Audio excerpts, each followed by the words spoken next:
Hello, good evening, and a very warm welcome to Rangers Radio.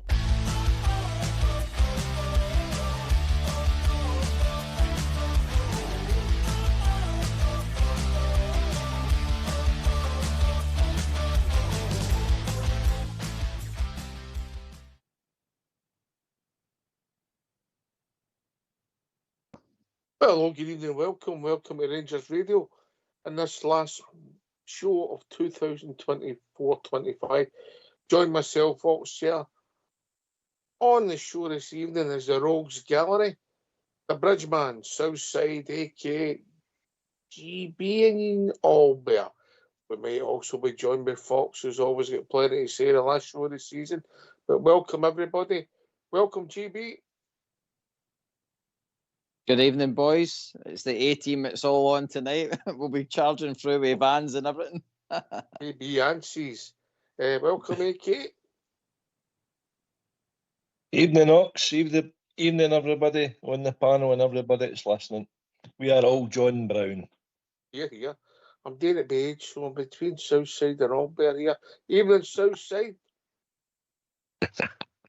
Evening, Ox. Good to be on with the troops tonight, and good evening to all the troops on the YouTube channel listening in this evening.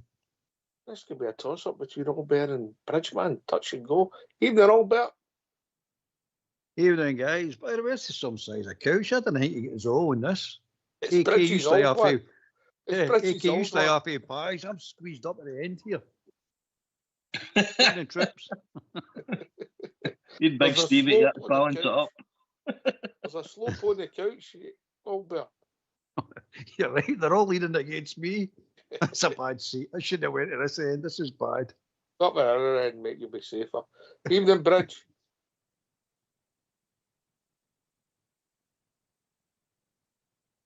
Well, nothing is consistent. I think he was on mute the first show of the season, and he's now on mute the last show of this evening. All together now. Evening, Bridge. Evening, Bridge. Evening, guys. How is everybody? Hope all well. Can I just say to all the Rangers fans that are listening in from all over the world, good evening. Welcome to Rangers Radio. He's more consistent than our team, Albert, isn't he? Oh, definitely is, mate. Definitely is. Well done, Bridge. You never let us down there, mate. Oh, no, never let you do. Right, we're going to, we'll just have a quick look back at the game on Saturday. Me and Albert will take a back seat for obvious reasons, Albert. We'll just take it round the boys. I think we said we're peace, yes? I want to hear Albert's piece.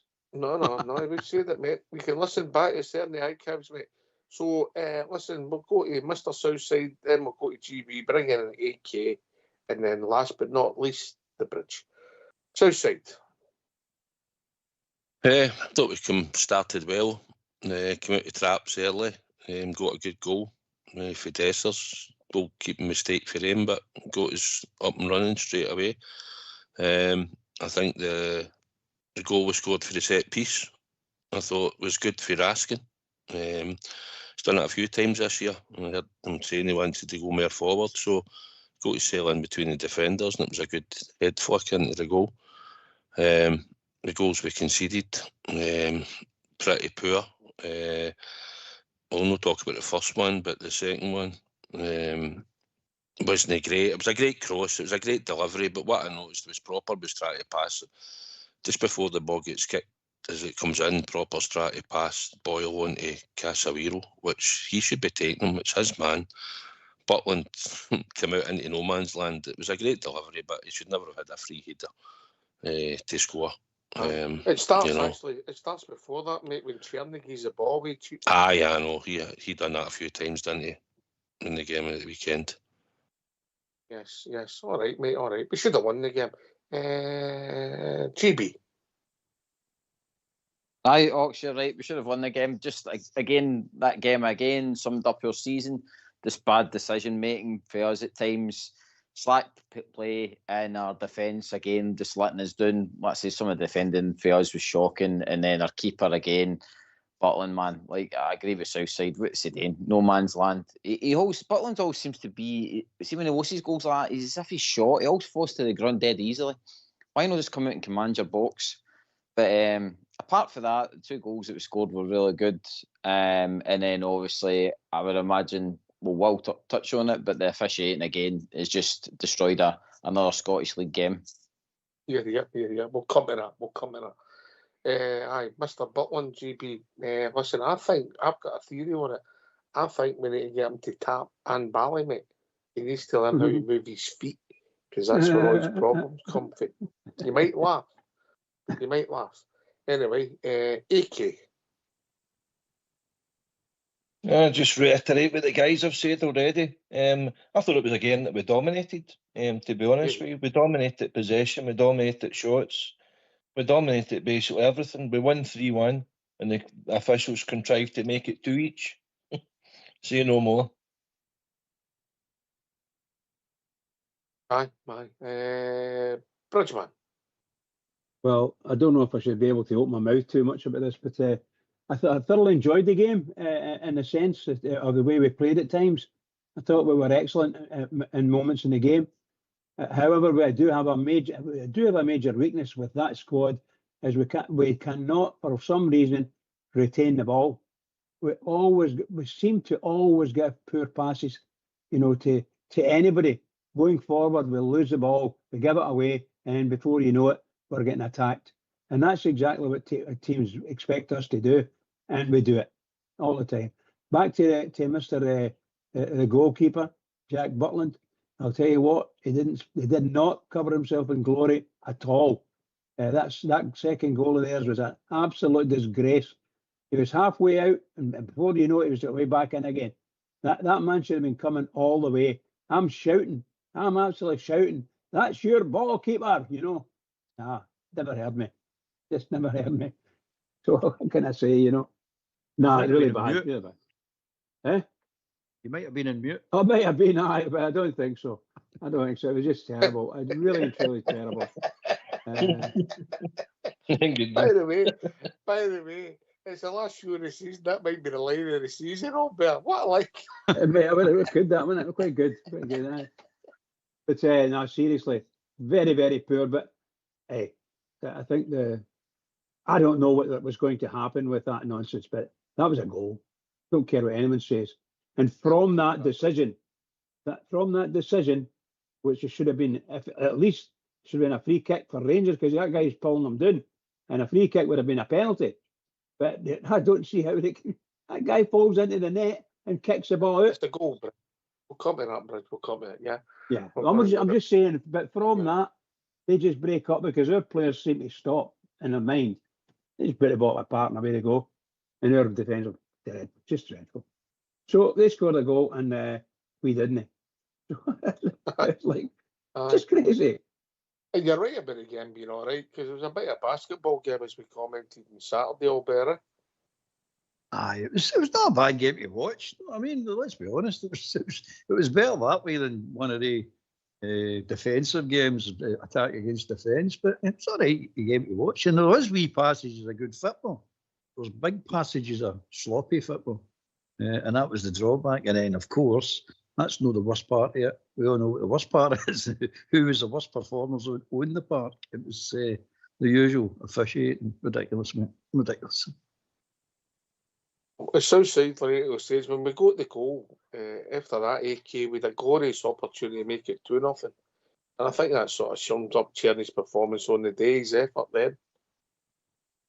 Aye. I wasn't so sure where he was up for starting. It was just a typical end of the season kind of game and performance. He was going through the motions, so why not just, hook him early then? Just put, Curtis or somebody on. But aye.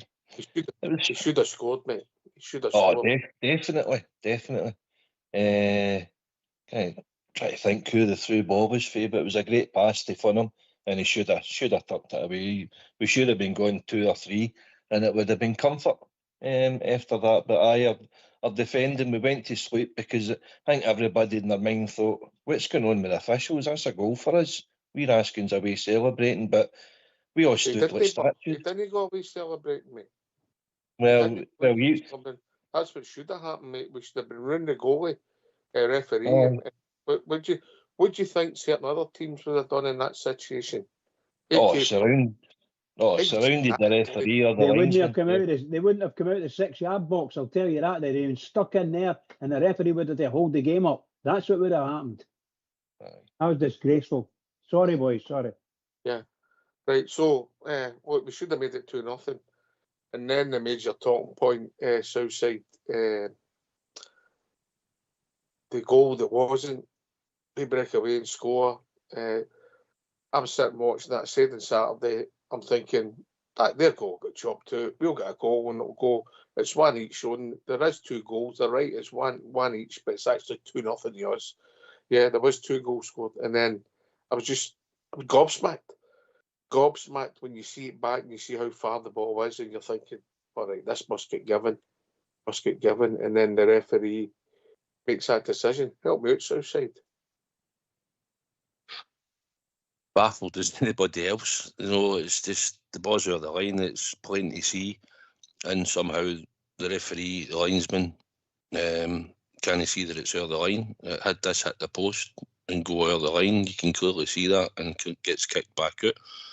I do agree. I think Raskin and Dessler should have made merit, but that's not the point. The point is the ball's over the line, and it comes back to the same thing. I mean, you look at that decision, right? We if you think back to the Aberdeen game when Curtis got to the ball at the line, okay, the line's been flagged, but how we could see that ball was definitely out across 2 posts when he cut the ball back. It was subjective, but it didn't go to VAR because he put his flag up. And when you see that he could see that out for there 40 yards away, but that linesman couldn't see for there to the front post and the ball was out of the line, is unbelievable. And again, Walsh is a guy that's in the middle. Before in many of our games, previous just last weekend or during the week, it'd be the officiating gave a penalty for a handball. But for us, it's cost brutal. me $1,000. Cost you a right few quid. I know. But at the end of the day, it's just another decision. I didn't get a chance. It's shocking, mate, and it's not acceptable. And I think we should have come out with a more stronger worded comments to the SFA regarding it. Okay, go for goal line technology if that's what they want to bring in, but that's not the issue. The issue clearly is that the ball's over the line, and again, VAR have come up with some nonsense about it wasn't conclusive. So we'll wait and see. I'd like to hear the audio and everything else. One at a time. This isn't going to work. Just one at a time. Wait till you hear your name. And just so you remember, if it helps you, write it on your horn. And I'll start with you, Albert. Write it on your horn so you remember your name. It helps. Albert. You're assuming a lot I can write, by the way. I need to get somebody to write it for me. I've seen your list. Have a look at Walsh's position. Do anybody know his position? He's about 12 yards out, running in towards the goal, mate. He's less than that, mate. He's less than that, and there's nobody in front of him. He's got a clear view of nobody in front of him, and he's I'd reckon at most 9 yards away from it, and he can't see it. It's ridiculous, mate. I don't think John Brown said it. Nick Walsh. I think he's going to be closer than that, because when Diamandi hit that guy and it never happened, he was right next to it, mate. So maybe you've got a point there. Maybe it's his eyes that need testing. Well, you've got to remember want to gaze it. The starting point for these referees, the Clancy, him, Robertson, who do you call it, Connor, or their starting point is, I don't want to give this. I don't want to give that Rangers a goal. That's the starting point, mate. So he's looking at that saying, I don't want that to be a goal. So you're saying it's corruption? Oh, definitely, mate. There's no doubt about it. We're all John Browns, yeah? Oh, definitely, mate. Definitely. Okay. But explain to me then, and I'll go to GB with us next and then bring in Bridge. Right, okay, let's accept, playing devil's advocate, that the referee and the linesman are not sure. Help me out, GB. What's the point of VAR if it doesn't give that? Well, that's what we found out again today, Ox, after the Mr. Gallagher off of Sky Sports as well. They opted to pick this type of VAR so that when it came to these kind of goal line goals that they weren't sure of, they would just draw the line and they would watch where the ball is. And like I says, the decision would have came to it that the ball was out of the line. But for some reason, they couldn't find the evidence to draw any lines, but yet they could find evidence to check Hibs' offside for their goal right after it, which was strange how they could draw the lines perfect for that, right onto a Rangers boot, I noticed. But Ox, it just, we've all tried to dance around about it and say, no, it can't be, because we've seen it, how some of the other teams get shocking decisions, but there seems to be a consistency that it's more done to us. It might sound as if we're greeting a bit, but to be fair, when you add it up here the season, Ox, and you look at how another team progresses throughout the season with hardly any fouls and all the rest of it, then there's something seriously going on, or questions need to be asked, Ox. Yeah, I think Bob put it very distinctly, if I'm being honest, but that's just me. Everybody's entitled to the point of view, because they're either totally incompetent, and obviously the people in charge don't think so, because they keep giving them positions.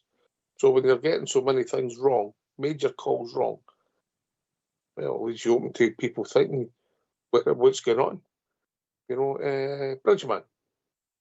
Well, I'll tell you, in my opinion, I'll tell you what's going on. As far as I'm concerned, they don't want to give us that goal. They don't want to give us it. No matter what happens, there's a thing there that allows them to say, "Oh, I couldn't see it right," or worse to that effect. And we don't have the sort of the electronic stuff for the ball over the line. We don't have that. And VAR were busy. They were probably buttering their sandwiches or something. I'm sorry. I've said it before, and I'll say it again. Everything to do with the refereeing in Scotland when it comes to Rangers is iffy. And we will not get a decision. That was shocking. And you know, there's not one newspaper turning and saying that was a goal. I don't think so. I haven't read them, but they don't say it. You know, why is the press no jumping at that and saying, what's the matter with the referees? They've all got their placement people in place. Exactly, pal. Exactly. We don't have any placement people, of course. But that was terrible. And that's what I think. Yeah, I think the referee saw it. There's absolutely no reason why he couldn't see it. He's something like maybe 8 to 10 yards away, and he's actually still going towards the thing. And the guys are getting in at an angle. It's not as if they're going straight on and right, they're blocking his view. No, and they went in backwards. They got their Hibs player ended up backwards on his bum in the goal, and the ball was in 2 feet, and he kicked it out. And all of a sudden, play on. They don't tell the Rangers players to play out. They're playing on. They just no whistle, and all of a sudden, chaos happens. That's wrong in everybody's language. In any game, that is wrong. So all they're doing, as far as I'm concerned, is only because it's the Rangers. Nothing else. Only because they're Rangers. Well, to be fair, again, when you see the decision during the week, relegated a teammate, there is an issue, and the same names keep coming up. AK. Yep. Mr. Nick Walsh. Ox, am I right in saying that that's the exact same official team that there was at Ibrox when we played Celtic a couple of weeks ago, where they didn't give the Maeda offside, where they didn't give the booking? Cal McGregor pushed Nico Raskin in front of the referee 3 times. They didn't give Hadji getting clattered with Cal McGregor and a penalty, and it finished the wee man's season. He's not to be seen again in the Rangers jersey. Is that the same officials? The same officials that was also at Tannadice earlier in the season when we heard the audio when Diamondi seemingly slapped the boy in the face when he was aggressively pushed 2-3 times, and it was proved for the VAR, no contact. And Nick Walsh dismissed it to say, well, I seen contact, red card, I'm standing by my decision. These things are coming back to bite him, and it's showing up for what it is. And we're not even touched in the League Cup final yet, when we've got Francis Connor, the Celtic supporter, screaming, no penalty. It was more outside the box than in the box. It's so laughable. You're either pregnant or you're no, but you can be a wee bit pregnant. Is that what you're telling me? Aye, well, but it's Bomber's right. We are all John Brown. Yeah, All right, I'll tell you what we're going to do, if it's all right with you, gentlemen. We're going to hear from Nico Raskin and get his take on it. Everybody all right with that? Yep. So let's hear from Nico Raskin, and then we can open up the team lines. See what I've done there? Do you see that? You get that one, Robert? I'm on mute. Yep, I got that one. All right, cheers, mate. Right, let's hear from Nico Raskin. Seemingly never was. How do you think? thought it was only a yard over the line. Yeah, only. Well, I just think we've put the VAR for those things, you know, and just hearing on the pitch that there is no clear images that show the ball is in is a bit funny. When I see the images and when everybody sees the images, we all think that's a goal. But it's been quite... This season I've seen some crazy decisions. If I think about last Dundee game when they whistle a handball, it's just... I don't know how to explain that, you know. If you can see it, I can see it, surely the VAR can see it. So many players have become frustrated with decisions like this and not having the correct angle. Do you think most players now would like to see the SPFL spend more money and get more angles and technology improved? Yeah, I think it could be a good thing for the league. If the league want to improve, they need to improve every aspect of it, and that's one big aspect. You cannot have big claims every week about the VAR decision, you know. So if this can happen in every other league, why can't Scottish League not have one? Does that make the Scottish League a laughing stock when you see decisions like that? Does it make a mockery? I'm not gonna say that, but it's just not good enough when you wanna get closer to the top 10 league, top 5 league. You need to invest in your league, and crazy VAR decisions been quite I don't know the word, but happen quite often, you know. And it's just not good for us on the pitch because we get frustrated, fans get frustrated, and then it just brings some bad vibe to the game. So yeah. Did you sum up the season you've just had as a club? Like today, some good action, can't finish, and then some sloppy goal that just put us in difficulties. So I think today was a good sum up of the season. So now it's time to go home, refresh, think about all the season, and next season just trying to find a way to be successful and trying to find a way to make it on the pitch. Do you still plan on being here next season if you get ambitions of moving on, or do you still really want to be here? Because it's going to be a big summer of change. Yeah, no. Look, I've been enjoying myself this season, and it's not so often that you can enjoy yourself in a club. So I'm really happy here. I've got 2 more seasons in my contract. So as long as the club wants me, I'll be here, and then we see what happens. Tell me about the qualities of the manager, Barry Ferguson. Do you think he deserves a shot at being the Rangers manager? Well, it's not me to say, you know. Barry's been great for me, and my statistics can show it. I've been much more efficient and going forward for the team. So Barry's been great for me. I think he's a great guy. So look, it's gonna be a big change in the summer. So who knows what's gonna happen? I don't know. So just wait and see. Would you like to see him? Well, I like Barry, but it's not my decision, you know. It's just whoever's coming, and then trying. Look, the thing is, we need to be successful next season. So it's gonna be who's coming, how do we are successful. Is it better if a decision made quickly? I can't hear you. Is it better if a decision is made quickly? Yeah, it's always better. We're coming back the 23rd of June, so it's not that far away. So we need to plan like the pre-season and all this. So yeah, it's always better. In terms of your own form, is this the Nico Raskin you believe you should have been showing throughout your career? Here also there's been injuries, there's been ups and downs, but have you showed the form that you're happy with? Yeah, I just had a couple I just had a run of game, to be fair, and so I could enjoy. And listen, it's been also a matter of confidence I get. When you go on the pitch and you know you can lose one ball without being taken off, just you feel better, you feel more free to go and to try things, and then I just feel so good in the team, you know, with the other boys and the connection I have. So it's just I've been really happy this season. You still have more levels to move through next season, both for Rangers and for Belgium? Yeah, of course. I need only physically I can go better. I can improve, so I can go forward and running back at the same intensity. Sometimes if I go forward, I'm a bit tired to go back, but you know, it's end of the season. It's been a long season for us, especially when you're not successful. It just feels even tougher than when you just win every week. So yeah, now it's just gonna be the time to relax a bit and prepare next season correctly to You be mentioned successful. basic changes in the summer. Has anyone at the club had any of those conversations with you behind closed doors? Have you been given any information About what? the big changes you mentioned coming in the summer? No, not really. No one's been talking to you about the situation at the club and the ownership. Well, we all know the situation. We've seen some people coming in the building, but we've not really had any talks. So I think we are a bit like you. So we're just waiting and see how we're gonna go. He's brilliant. Nico Raskin, brilliant. He shoots for the hip, says it like it is, and Albert. Aye, we much. He shut him down quick, didn't he? That's what should happen. Try to pump him for information all the time. No, I mean it's nonsense. But aye, he does shoot for the hip, mate. Very interesting.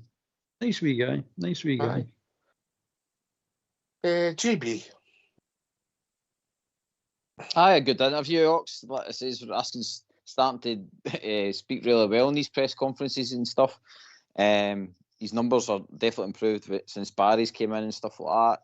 So hopefully, like I says, we're starting to see the fruits of it. Whether we'll be able to keep him on another thing is another thing. So, aye, the summer's got to be massive. It is funny at the end there when he's saying that we've seen people coming into the club and we don't know what they're doing. So, but he's playing them at their own game, which is good. So, aye, that's his. He's very good at dancing around what they're trying to draw at him with the whole goal disallowed thing as well. He's like, it's funny. So he's using the right words because he's like, I'm a bit confused why they're doing that. And that's it's making them dig a bit deeper and stuff like that. So aye, that's his fair play to him. Southside. Aye, sounds like a wee Scottish twang sometimes, doesn't it? The way he talks, getting a wee bit of accent. Hello. I know he was crystal clear in what he says. Don't hear him talk all the time, but when he does, he's got a lot better anyway because he understands a bit more now. Sometimes how do you say it and all that. So, no, he talked well, as you'd expect. And I just think if he's going to stay, then I think he needs to sign an extension to his contract. I think we need to look for that because after one season, he's down to 1 year left and it might be harder to get him on a deal. So I think I'd be putting that to him if there's going to be any offers coming his way. I'd try and extend it and hopefully he would be here next season. AK. Nah, he's good to be, man, isn't he? He's been the one shining kind of light in which has been a poor season. I liked him when he went up to captain, kind of round about the kind of Christmas period. He was deputising for Tavernier, and even then, wee contentious thing came out, and he kind of turned it round on the media when him and Carl McGregor, if I remember right, I had a wee scuffle. Raskin gets booked, but Carl McGregor doesn't, who's already on a yellow card. And he's saying, well, do you know, I think it should be 1 yellow each, or no yellow at all. So, no, he's good. He's good to be, man. I hope we keep him. He was spot on. He was, mate. Yeah, he's spot on. Bridgman. I liked it. I enjoyed this. I actually like listening to the guy. He came on a ton when he was first interviewed. It was a wee bit broken, shall we say. His English was a bit broken, but a lot more fluent. And his words in the interview, when the guy was pressing him and so and so, he just said what we hoped he said, and they did say it. So as far as he's concerned, these people are trying to wind him up or take something off him, you know, and he never allowed it. And I thought he was excellent. And of course, I thought he was excellent in the game as well for us. But seriously, the guy has got it. And as the first, I would say, one of the first foreigners that could actually come in and hold themselves high. Brian Laudrup could do that. Gaza couldn't. But you know what I mean, he's non-Scottish. So as far as I'm concerned, I'm very pleased with it. Very pleased with his interview. Superb. Well done. Good morning, Albert. What's that? It was a bit like an hello, isn't it? But he's twang. Oh, aye. Good morning. Aye, good morning. Sorry, mate. He's good, but and he's very good. He is the captain. You can see it. It's wrote all over him. He's the captain. And all he needs is the armband. and let him get on with it. And he'll not let these referees or anybody else, for that matter, away with anything. He's in their faces all the time, mate. And he's a good player to boot, and getting better. But as Southside said, he's got to sign that contract, mate. He's either got to sign or he's got to leave. That's where we're with him. Well, that's the problem, mate. You've got to be sensible as well. But I get it. I would give him a rise and extend his contract by a year and maybe come to a deal with him. Take it as it comes, mate. Don't leave yourself exposed. Anyway, we've been joined by Jim. Evening, Jim. Good evening. I do apologise for my lateness. I'll take upon some exercise. That's all you do. You just apologise. Now shut up, going, mate. Right, listen. I was keeping the country moving. I can't do it about it. Nico Raskin, got to sign that contract, and the way he spoke there, to me, he's captain material for me anyway. Do we all agree on that? Southside? Raskin captain material. I wouldn't bother me if you made him captain. I think he should have used him a bit more responsibility. I think he was quite glad to get it. His performances at that time had been pretty decent anyway, consistently, no bad or good. If it was going forward, Jim, wouldn't bother me. Somebody like him getting it, he's got the experience of being there a bit longer. Might be something he thrives on. GB. I think he is. I think he would be a good captain for us. I agree with AK. The New Year game when he led us out and stuff like that. Well, he handled that game brilliantly as a captain, and just unfortunately he had to gear it back up because when they him at Tav, I'm a kind of a Tav fan, but the weekend there I seen him kind of pleading to the referee, and it's like this, poor me, poor me. I think we're asking would give him a wee bit more needle. AK. Bang on there, guys. If that's a proper captain, he's no letting a referee away with that. You imagine Terry Butcher or go for that, just saying, aye, all right, and I'll accept your decision. No way. Aye, Raskin, he's been the shining light, as I say. He's the one that's kind of stepped up when others haven't. And for me, out of the kind of squad we've got now, which isn't great, he is the leader in that pack. But we're hoping, obviously, for new additions next year. But he either stays or we need to cash in. I think he's right in that stake as well. Aye, you're right. As we sit today, he's a natural leader, but things could change as other people come in. You never know. But I think we all agree, Bridgeman, that as we sit today, he's a natural heir of the captaincy for Tav. Oh, I think so. I think his play is quite consistent. He's running of the game when he's in charge of it, and he's got the ball, is very good. I think he's a smashing player. I think everything he does this season has been very good.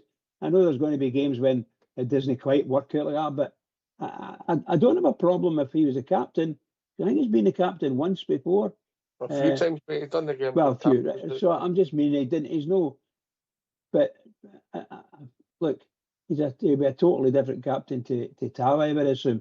You know, a bit more vocal. You know, and something to. I mean, you watch him playing, he's inspiring, in my opinion. And he's running and non-stop tackling and so on and so forth.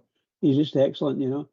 Not saying that Tav hasn't been making games or making goals or anything like that. He's done his business there, but right now, no. He could replace Tav anytime. But for me, and I don't mean, I'm not saying that I want him there. But for me, I'm looking for that big, massive centre half, big tower, and he's going to be the man that's going to be captain of our team. That's what I think. But obviously I've been saying it for the last 13 years, and it's not happened yet. I would look to make a midfield the captain now, Bridge, because of the way the conversations with the ref and the midfielders and constantly closer to the ref. You know, with the centre backs, if something happens up front, you know, if it becomes confirmed that rule that it's only the captain or the designated player that can converse with the ref, for me it makes perfect sense to have a midfielder. Is it because they're nearer the play more often? Can't disagree either. I'm not discounting your old-fashioned centre-half being the skipper, but as the change of the game, I would say it makes sense for a midfielder to be captain. Jim, I know you come on a wee bit late. Can you help us out? AK wasn't sure if it was a goal or not. That's live, Jim. There's no evidence to say it was. I'll tell you how bad it was. I listened to that Jackson last night. Don't know if anybody listened to me. That Des Rocho, one of that infested mob, and he was 100% adamant that it was a goal. It's an absolute disgrace. We got to get started on it again. Aye, I'll be able to see it this now and turn it on around and say it's 100% goal. Because the thing about it is, as Albert said, and rightly so, Albert, the game itself actually meant very little apart from pride, if you like. But it's not about that. It's about the whole state of the officiating, the whole state of the setup, the whole state of the SFA. And it all comes back. It starts at Doncaster and it comes right down to the head of referees, right through them all. And we can see what's happening. And they're absolutely killing the game. And I don't know when the rest of the clubs are going to wake up. Southside. I don't know if they're all getting together. They're just making these decisions because we've seen that many this year. VAR was meant to come in and improve the game, but it's referees and VAR that's causing the problem. And the VAR's in to help the referee. And you're seeing all sorts. Listen, not just us. We've all probably seen certain decisions all year for different teams. So some are obviously getting the same as we're getting, but we're only concerned about us. When you're at the higher end and it's costing you possibly in a cup final and things like that, then it gets highlighted more. I don't know what they're up to. They're up to something. You can clearly see that the amount of decisions that. I mean, I think last season, we've had one penalty this season, I believe.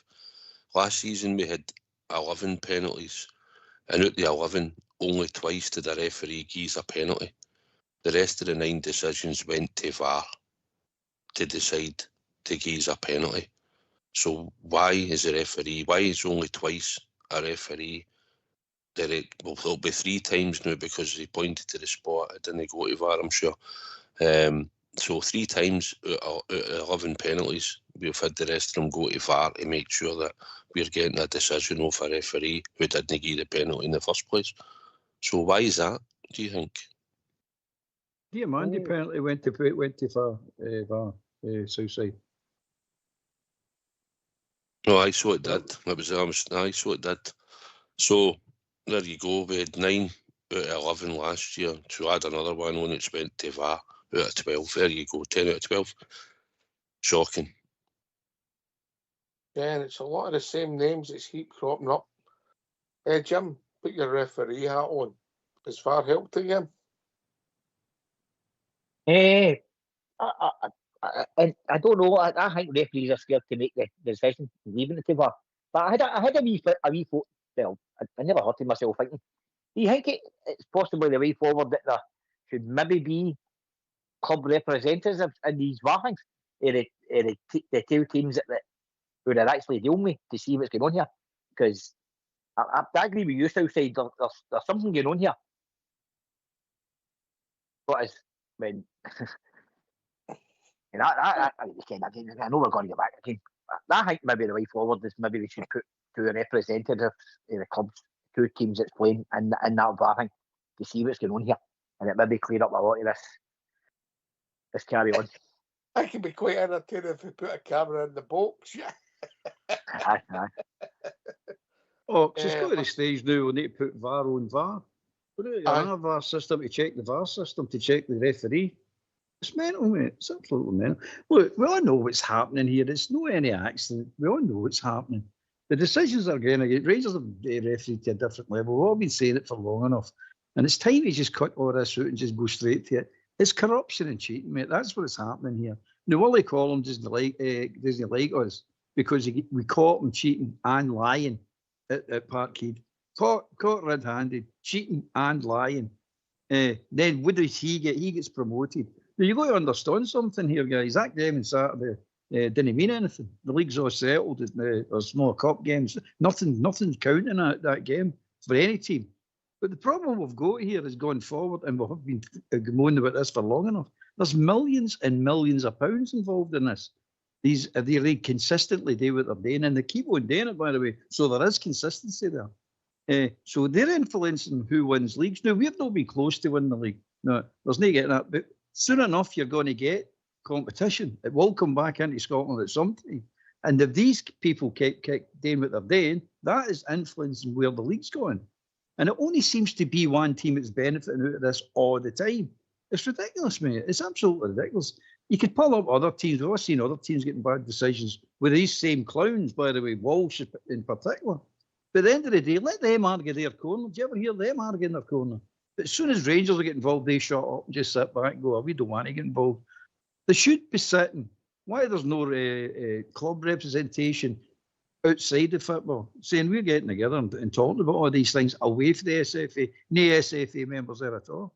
I don't think we should put the club members in their VAR box, because that would just end up a bun fight, mate. It could also end up influencing the VAR officials as well. With some teams, they've been guilty of this before. But you need to get this straight, man. This is millions of pounds playing for here. It's the European positions, especially the Champions League. This is what you're talking about. And one team keeps getting it. At the moment, there's no challenge on the park, right enough. So we can't actually complain about that. We need to start challenging them. But your point is made really well, and you'll have to go back to Wednesday night to see how bad the officiating is all better with that penalty kick, yeah. It's ridiculous, mate. It's absolutely ridiculous. And it's the same clown. And if you watch his antics, he's no getting it. And then he stops, walking away, stops, turns back and goes, I'm just going to get it. I mean, it's mental, mate. It's no apparently. Everybody knows it's no apparently. But that's for Dundee moan about me. That's nothing for me. We've got enough in our plate to be getting on with, mate, because we get it all the time. Obviously, that I know the game, the scores, the game after, but life could have been different, AK, if you're St Johnstone, if that game goes no different, and life could be different if you're AK. Yeah. Yeah, I'm trying to forget about that, and you two keep bringing that up. I'm not pig sick. I hadn't even watched it. There you go. I'll send you. Stick it up, you. Downside, send them, and I'll send them. I get everybody to send them. It makes up for all the crap he sends us. Carry on. Blocked. I disagree with you there, Albert, about Willie Com thing with and his no liking us. I thought it was because he read mass at Carfin Grotto, to be honest with you, but there you go. But most penalties this year, Celtic. Least penalties, Rangers. Most fouls, Celtic. Least yellows, Celtic. Least red cards, Celtic. That says it all. Well, if I'm honest, if you win the league like they've won it this year with the goals and all that, you would naturally, if we were going through a period, if you were going through a period, right, you would get the attacking team, because they are the way they've been is their setups maybe more attack than us, so they score more goals. So you'll be in the well position box more often, so you will get more penalty kicks.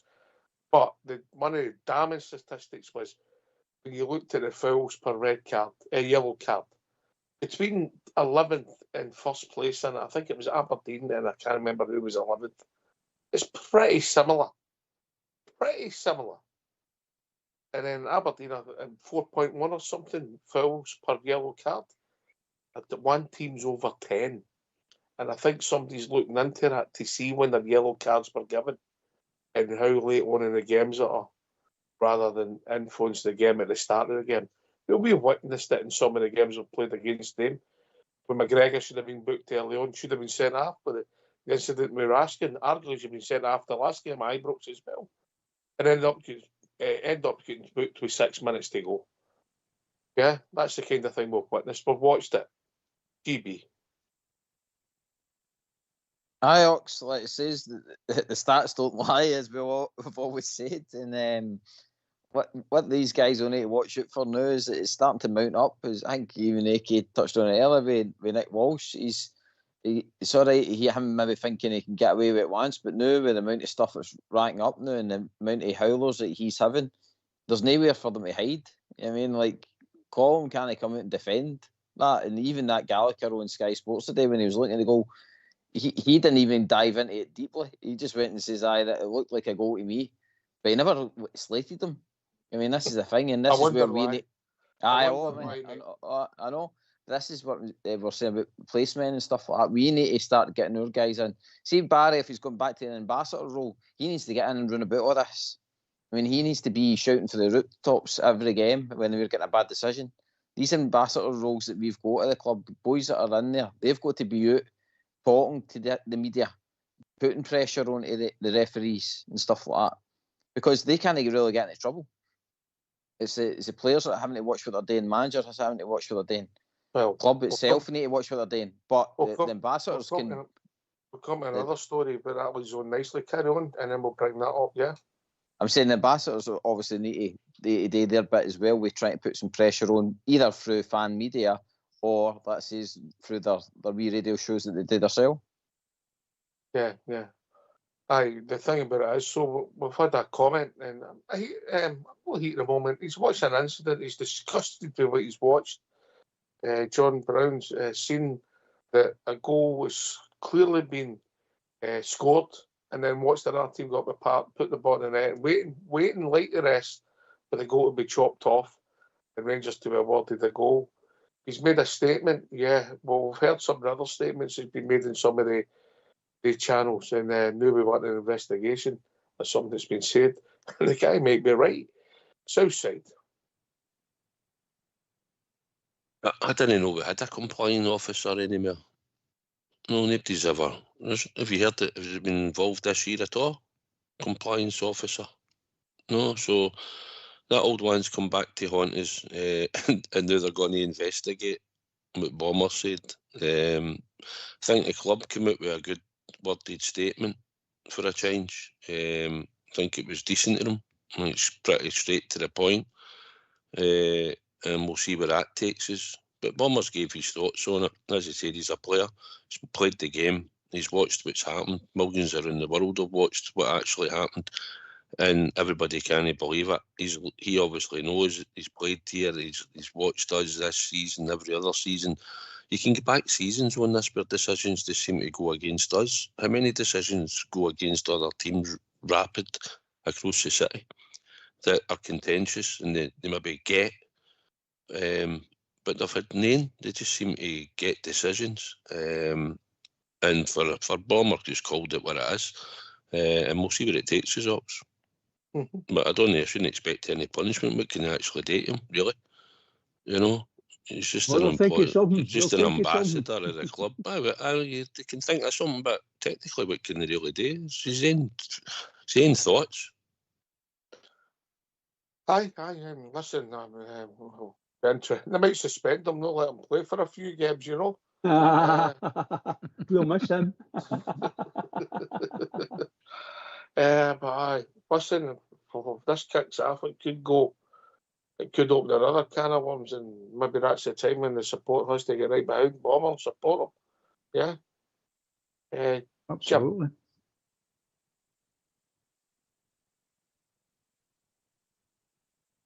Jim? Oh. Hello. Oh, you talk to me there? Aye. Now, I'm going to give you the same advice I gave Albert. You might be struggling, but write your name in your horn and you'll not forget it. Jim. I just need to go left and right then, right? as long as you're not dyslexic and you might read it as a T, but carry on. No. I think Bomber knows the fans are behind him. So he does. Aye. And again, I don't think end will come yet. No, I think they're trying to make that a story. And my humble opinion, AK, they're trying to make that a story, and then Bridge to deflect for the big story. Aye, could be a point, Ox. Denying, deflect. That's the way, isn't it? But it's well, they done the same at Ibrox as well, didn't it? they made the big thing about the objects getting thrown on the park, which we've condemned. But the big thing was about the banner and that, and Patrick Stewart's jumping in head first. But where was Patrick Stewart's kind of statement there? You know, that seemed coming out the day because the compliance officers getting involved with John Brown.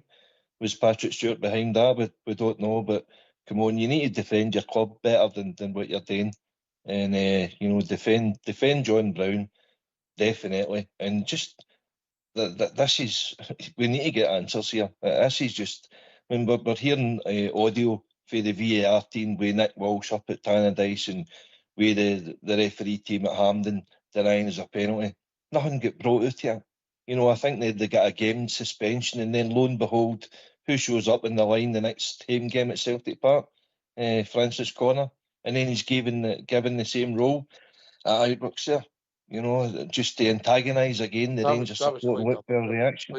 Quite deliberate. GB. Aye, definitely. Cambridge. I honestly don't know how we're going to get around it. We need to start winning as a team. We need to start, like I says, getting back to winning ways first. Hopefully, with our new investors coming in, they're awake to this as well. I would imagine, like I says, if they're investing heavy dough into Rangers and they're sit back and watching that at the weekend, seeing how blatant it is, then. And by the way, there's other Americans investing in this league as well now. And there's Livingston as well getting a big investment into their club off an American. Can it just be Rangers that's pulling them up for their ring downs, Ox? It's got to be the rest of them, as we touched on there with Dundee. Dundee were up in arms about it, about the decisions that were getting done on them, and yet it ends up going all quiet. We need other clubs to start stalling up, along with us, to put pressure on, let's say, these individuals. Yeah, if you look at that decision at the bottom of the league at the weekend, last Wednesday, I don't want to bring it up again because offers a sore one in the 8K, but if you look at that decision, yeah, that done 8K for Recruitment after I had cashed out, right, I don't want to mention it, but however, it really affected the bottom of the league because then Dundee were still, if they'd have won the game, they would have been in a different place, yeah, and then actually relegated St Johnstone. Now, St Johnstone might not have won at the weekend. It's all puts and maybes. But at least they did another shot and you never know where it took them. So they're so bad is the point that Paul Bear's making, Bridge, about them influence potentially going forward when it's up in the league. They've actually done it at the bottom end of the league this season. Absolutely. I mean, these decisions that these people are making, they shouldn't even be there. We shouldn't be using the same crooked referees. And I can say that in all honesty, because that's what I think. They seem to be crooked. So we shouldn't be using them to run the top level of refereeing. No, VAR in Scotland should be decided by a different people that don't interest in football or whatever. All they can do is look at that and say, this Saturday next thing. And that's it done. They may be, but let's say they're English, you know, or French or whatever. Somebody that can look at that, just purely looking at the VAR, looking at the lines, doing the business and give the decision is, and that's it done. And if they're going to do that, then the referee can't override them. The referee can't do nothing. If they bring in the proper people to run the VAR and give us the decisions, and they'll change it. They'll change a whole lot fundamentally. The referee's running the game, and we know he can make mistakes. Obviously, otherwise he wouldn't need VAR. But we know what they're like. They're prone to these terrible mistakes. And that mistake at the weekend there is one of the worst for a long time. One of the worst. And this is Scotland. It's a Scottish league trying to be part of a European area, trying to be in a top league in Europe. And the referees are doing that. And you ask, well, where's the electronic for the line? Oh, we don't have that. Says it all, doesn't it? It was a Scotsman invented the tele. I believe it was a Mr. S. Wonder and an R. Charles that were in the VAR box at the weekend, Albert. It sounds like it. I wouldn't be surprised. But Mr. S. Wonder. Just to touch on the Dundee, I mean, their complaint, they could file that, their complaint under the missing email file. Aye. Aye, the missing email file, they could put that next to that and get some satisfaction at it all. At the end of the day, we all know what's going on. If we're going to do anything about it, how can we do anything about it? The placement men we're talking about, GB, is the placement men within the SFA and the SPFL, mate. And in Sky. Sky's a big part to play. Watch the coverage of Rangers on Sky compared to what they get and the way they get talked about in Sky. Watch the way Rangers get talked about. It's not right, mate. We need to start getting some people that influence in influential positions, mate, and the government, and the SFA, and the SPFL, because this has to come to an end. We need to stand up to this. This silent treatment, we'll just keep a dignified silence, has to stop, mate. You need to start fighting it. And if it takes dirty fighting, well, it takes dirty fighting. Let's get into it. See, when I saw that decision, I would have been tempted to take my team off the park. Yes, now you're talking. I agree with you, mate, but you start See, doing when I've said it before, mate, we've not got a game. We have not got a game. I see, and when if we I start seen the doing monitor, that, mate, when I seen it, when it showed you it and you seen it back, mate, and I'm saying, wow. there's mistakes and mistakes, but that's blatant cheating, mate. He's done and watched If Barry did what you said there, Oxchair, if Barry had done that, I'll tell you what, he'd had a lot of support, because that was nothing short of disgraceful, and they were not going to change their mind. As far as they were concerned, Rangers were not going to get that goal finished, and we should have just walked off the park and left it. Well, just gave them the points. Before we go to the tune, and by the way, I just want to give a shout out to one of our regular listeners who's went through an operation today, Mandy Thompson. If she's listening, get well soon, Mandy, and all the best for Rangers Radio. And obviously, you'll be back in time for June the 23rd for pre-season, yeah? Because Nico Raskin told us that's when it started back. So get well soon so you're fit for pre-season, June the 23rd, and all the best for everybody here at Rangers Radio. Yeah, I don't know where to go, mate, Jim. We're going to move on to the season. I thought when we were doing this show, when we had the end of the season game, we'd have nothing to talk about, a few goals, decent play, and all of a sudden you had all that controversy in a nothing game, Jimmy. Aye, it's ridiculous. It's kept us talking in it. But second part of the show will be good. How our opinions are, how the seasons went. Yes, and after the show, after the tune, if you want to join us, just contact us in Rangers Radio at Teams. And Mr. Fox or Old School Blue, we're glad you bring you into the call. Listen, we're getting near that time. What tune you going for the night, Southside? Would you fancy?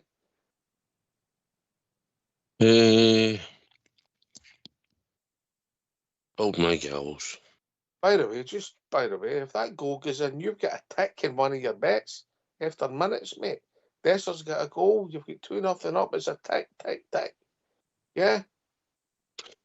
1-12. Desser scores at all. We win 3-2, and we had to commit one more foul. So we played the game and we only committed 9 fouls. If you'd have had all the tick, tick, ticks, mate, you'd have got a better cash out than what was offered. Me and AK could have been in the money again. There wasn't a decent cash out at any point in it. Aye, would there have been, but if you'd have had that goal and we went 2-0. Aye. It's amazing that, but we committed 9 fouls. And how many bookings did we get on Saturday? 2, was it 2? 3, I think. 3? 2 or 3? 2. Cano Casawiro, I can't remember the other one. Aye. Diamondi. Aye, out back the boy. Oh, what a stupid foul that was. Stupid foul. Yeah, anyway, get yourself on mute, because we're going to have a tune.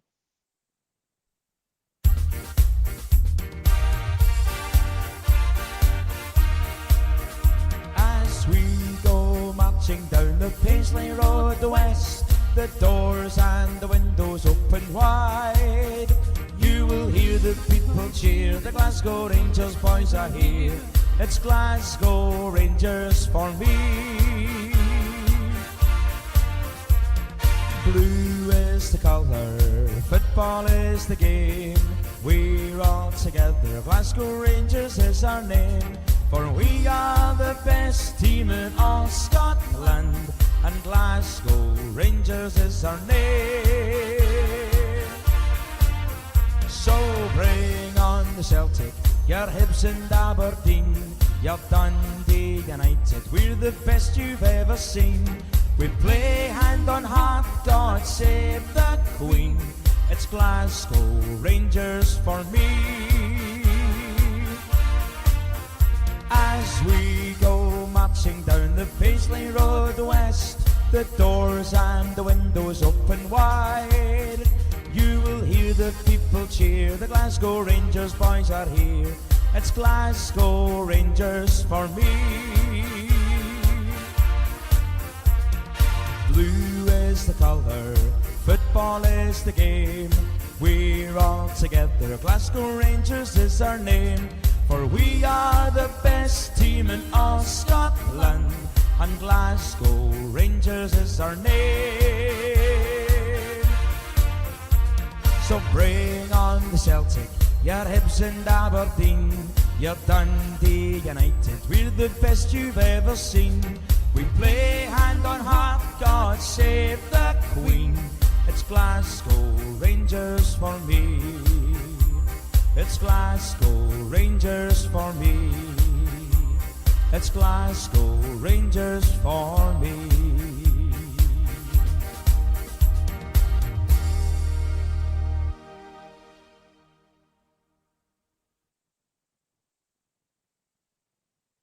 Well, thanks for that, Fox.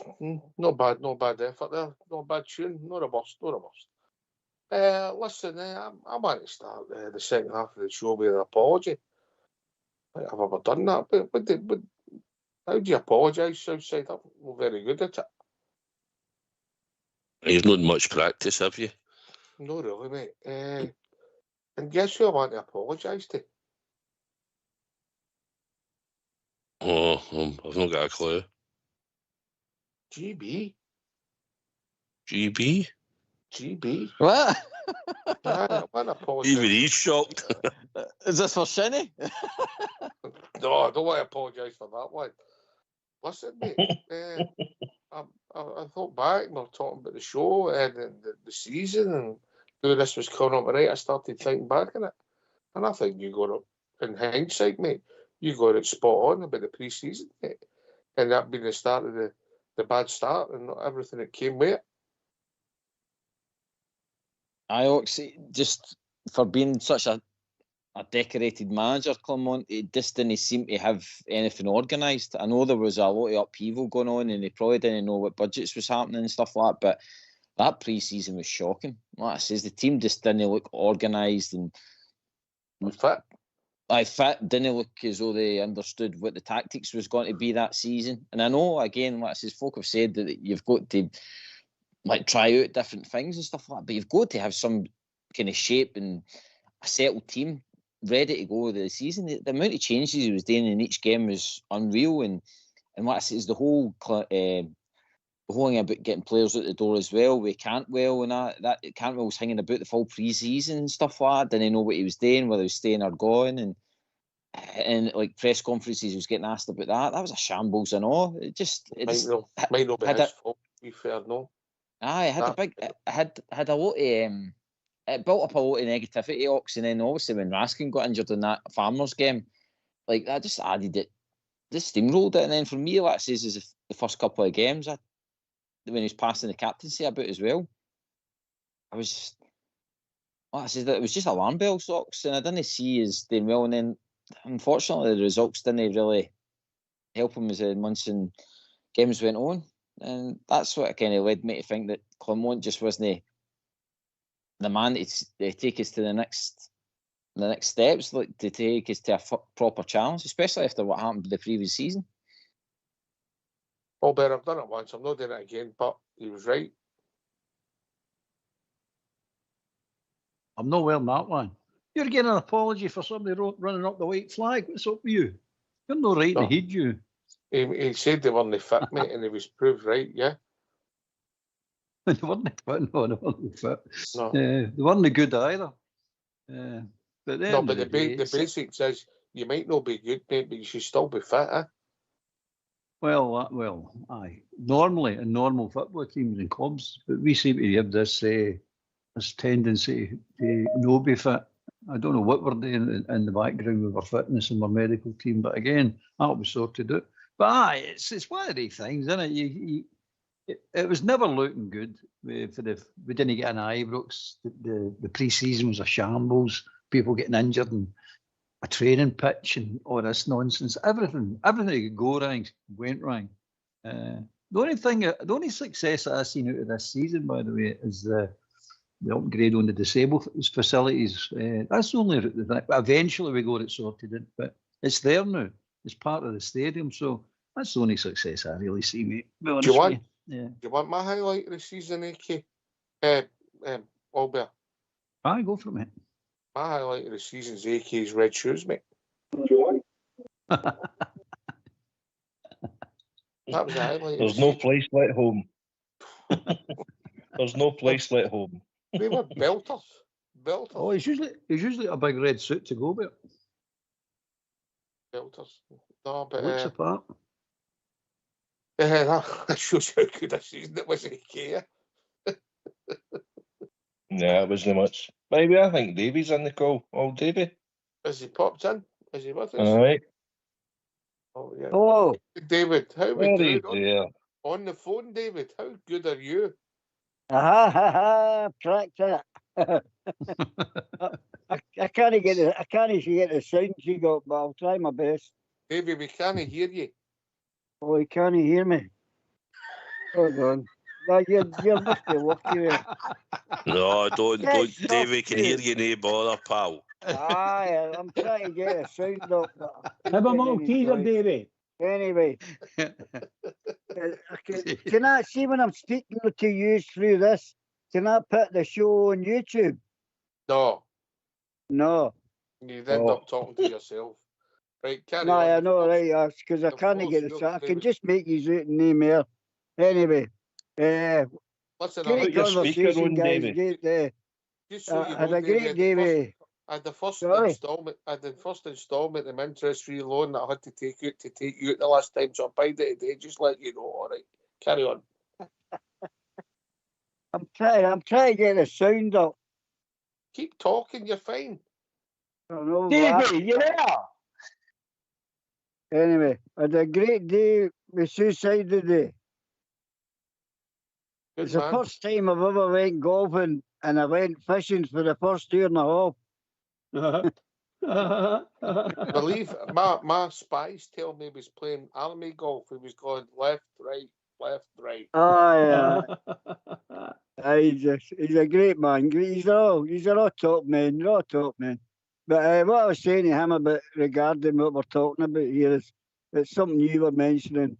I quite mentioned it a few very, very regular times that the only way this is going to stop is getting the ball right in the back of that net. And even that's no guaranteeing, isn't it? No, it's no guarantee now, Davey, is it? No, it's shocking, but it is. But I mean, if you're talking about trying to get a conclusion to get, as you said it, you got to get the ball in the back of the net. But there you go. We've done it, and we're still back to square one again. It's shocking, but what do you do? It's a mafia again, isn't it? Yeah. Listen, mate, it was so bad a decision at the weekend. I think we're on shock, if we're honest, Davey. Yeah. It's embarrassing, actually, for the Scottish football. It's twice I've been in shock this year. When that happened and when you nearly bought a drink.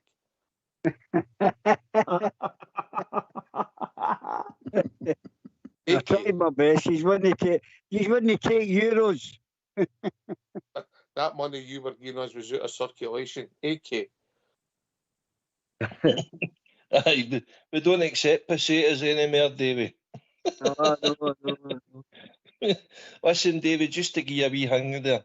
See your audio button there.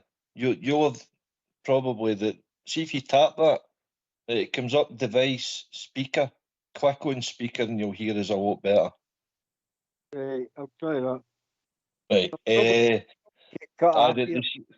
The season's no been great, but Clement's been away now for February. I'm not anti-bashing Clement for the whole season.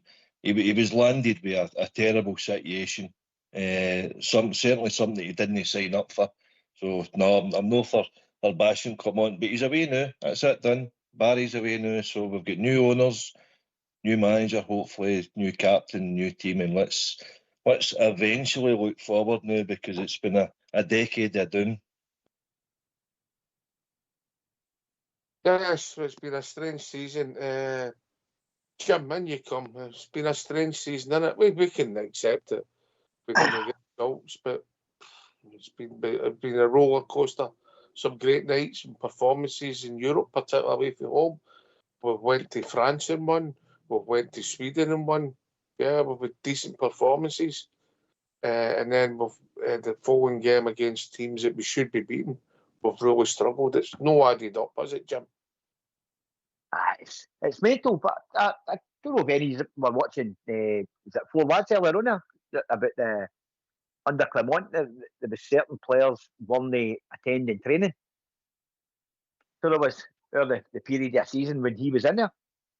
I heard the same story. So did I heard the same story. So that certain ones were getting their favouritism and didn't need to attend training and whatever else, man. And the whole thing's been a bit of a show when it probably should have been better. But again, did you see, we've had our moments through the season, and I still don't think we're needing as many players. Well, I'm not saying we don't need a good core of players, but I don't know if it's as much as we need, as many as we need. Because I don't think on our game, I don't think we're that bad a team as it's made us at times. It depends what turns up, mate. It depends what team turns up, and we've got a combination. Sometimes we miss too many chances. Saturday was the classic about this season, Albert, taking Jim's point of view. I think they had 3 efforts at goal the whole game. Scored 2 goals. One through the goal's arms, and one through his legs. One was a combination. Good cross, I guess, outside that, but I still think the goal should be better and proper. Yeah, make it difficult for the boy. He did it away, put it out for a corner. Everything. And then, so we've lost 2 goals and we've missed umpteen opportunities to score 3, 4, 5, 6, if we're honest, Albert. Oh, here's a question. With one part of the team, either defence or the forward line, just one shot. You only got one today. You can't do 2 or the transfer window. What one would you pick to sort?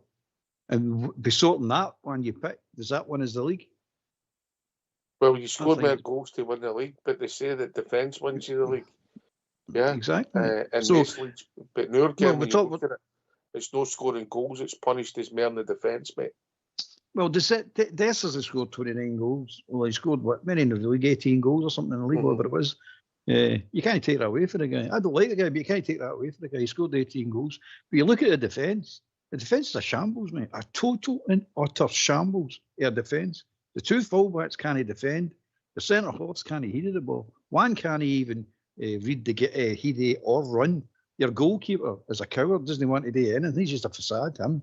And the other keeper's just too wee for any cross balls. But he's a better keeper, shot stopper than the one we've got in at the moment. That's your defence, mate. And then you're looking at a 38-year-old defender as your best defender. Talking. You're looking at Suter. But he's always got a mistake in him in every single game. He's always got a mistake in him. He does something wrong in every single game. You can't win leagues with defenders like this. We need to sort of defence out, man. That's my opinion. Here. I'll go to a defence expert. Bridgeman. I can't disagree a word at what Colbert said there about defence. That's the key positions in your squad. Never mind picking forwards, midfielders even. Just get a decent goalkeeper, and you must get that decent goalkeeper. And if you're going to run 4 across the back, make sure they can play football, obviously. And they've got to be able to fly, if you know what I mean, be as fast as good as well on the wings. And your 2 centre halves have got to be like rocks. They have got to be like rocks. Big, strong, fearless. And if anything's happening on the pitch, they're going to be in there. If it's anything to do with our team, then there's 2 centre halves will be up there and flinging punches if necessary. That's what they've got to do.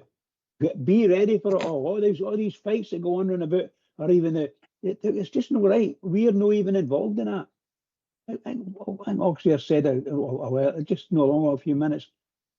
That there, I would have took the team up. That was such a bad decision. That didn't deserve for us to be playing with that referee and all those officials. That's just wrong. So if we, mind you, I don't know what would have happened if we'd have walked off the park. Maybe somebody could tell us that. But I wouldn't want to play it. I would definitely have asked the team to come off the park.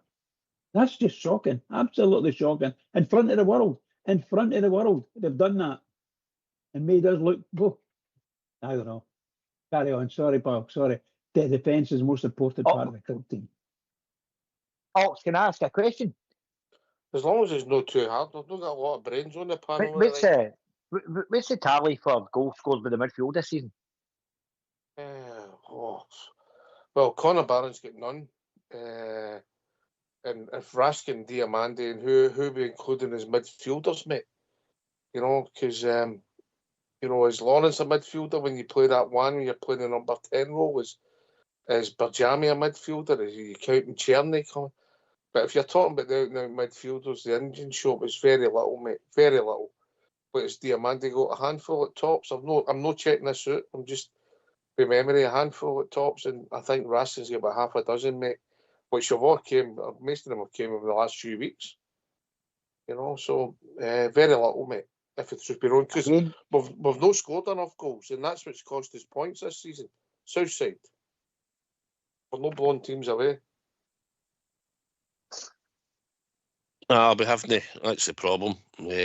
But we've leaked a lot of goals. I agree with Albert. We need to sort out the defence straight away. We don't even have a defence, to be honest. Striking wise, Dessner's got a good goals return considering. 2 seasons, 50 goals and whatever his assists are.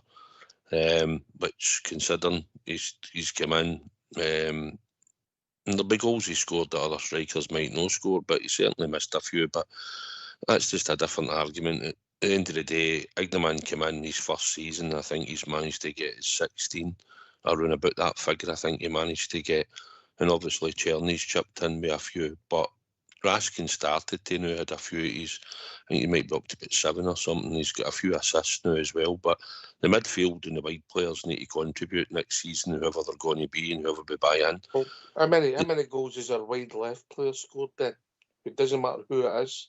That position, how many goals is that position chipped in this season? Wide left? Aye. You ought to play. Have you got a number roughly? I think I have in the top of my head, mate.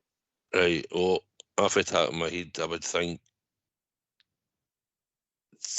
you're going to count Hadji playing there, or are you playing as a winger? Are you playing in the 3 as a wide left? Basically, he's played wide left. I can think of one goal, mate. That was Hadji. Besrami. He scored up at Aberdeen. Yes. Playing out wide left. I was going to say about 6. I would have said about 6. 8 at a push if you're counting Hadji, because when he come back, he scored a couple and he contributed. But I would have thought between 6 and 8 if you were asking me for the wide left position. Somebody's put 18 in there. No, that's wide right, mate. I think we'll be joined by Billy. Evening, Billy.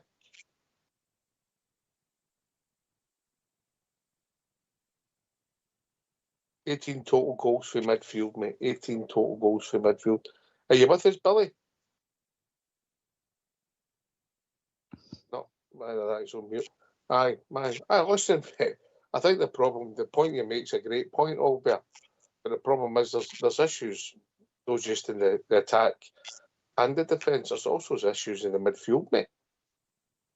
It's true, but if you think it this way, and the midfield does need upgraded big time as well. But think it this way: how many games have we won 1-0? There's very few, because we always need to score more than 1 goal because our defence is crap. So if Desser does score 1 goal, or anybody scores the 1 goal, we just need win us the game. We all know that. The majority of the time, we'll know win us the game. Whereas before, to win leagues, you win a lot of games 1-0, but we don't, because we have no defence. It is hopeless, mate, and it needs to be addressed immediately. Talking about dressing immediately, there's a lot of media outlets starting reporting we've got a new manager, mate. Slow, it's growing arms and legs as we speak. Watch this space. But GB, It's not a good combination. Can't keep them out of one end and don't score enough at the other, is it? No, especially like I says, when your forwards aren't they always firing Ox. That's the thing. It's sort of like conceding like the kind of Klopp statement. We'll leak 2, but we'll score 4. I mean, we're certainly not doing that. And I don't know what about you, but where would you honestly spend the money if you had to only spend it in a certain area of the park? I think the way you win this league is by scoring goals. So I'd plough it into the attacking options and try and get what I says that left and right side sorted once and for all. We always either seem to say, look at Cherny, right? He's possibly not coming back, right? So he's been alone. There's that right side now opened back up again that we're going to have to try and find somebody to give us goals in that side. That left side's been shocking since really Kent's form. And then, like I says, up front, we've got Dessers, he is scoring goals, but he's not enough. We're needing other guys to chip in with it, but we can't get any other strikers in that position because Dessers is holding it every week. So, but it's also the system, mate. Most of the time you've got one centre forward, be Dessers and then another. You know, so it's different. But listen, it's a perfect storm.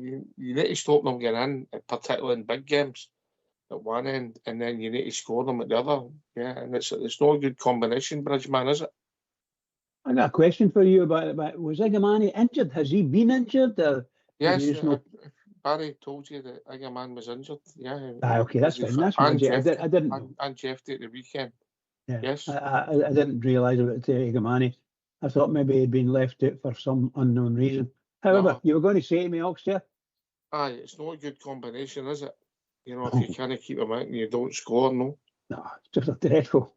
You could, you know, when we do all these things and poor results and poor scores, even when we win, we've lost some goals probably, you know. But Albert's absolutely right, and he says all the words that I've been saying, and I would say seriously, it's so poor. It's not real. It's absolutely shocking that Rangers, my team, my club, have got a defence that couldn't keep Wayne's out of close, literally.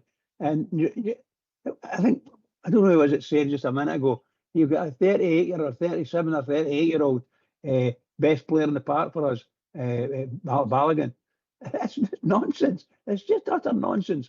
And we're hoping to play at Europe, at higher levels of Europe. No, it's got to change.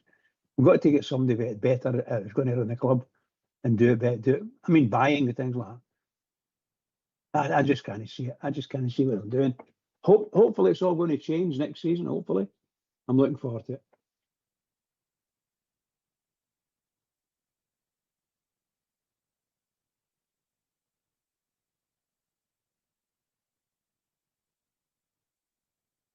But Ox, if you're there, pal. Listen, I don't know if you guys seen that. I watched a podcast there last week. The interview with Stefan Borson. He's like the guy, the financial fair play with Man City and that, and he's quite clued up on it. It was quite an interesting interview. The guy was talking about the potential finance coming into the club and what Rangers could do. I mean, obviously we've spoke about it before, but he seemed to think that that Rangers could go above, you know, what their kind of limited spend is, because FIFA or UEFA just seem to hit you with a kind of fine rather than a point deduction or throwing you out of the tournament or that. That seems to be his kind of input for it, but I don't know whether that's a risky strategy to go down that road or no, but it would give our new manager a lot more finance than that we expect, and that would certainly put the frighteners up our main competitors, if I could get that word out there. Yeah, but I also said that you have to wait the outcome. Was it Chelsea, Aston Villa, and was it Fulham? Did they mention that there was a third club involved? Anyway, did you hear it? Yeah. But we've been joined by our Billy. All right, Billy. Sound as a pound, guys. He's all right. Good stuff. How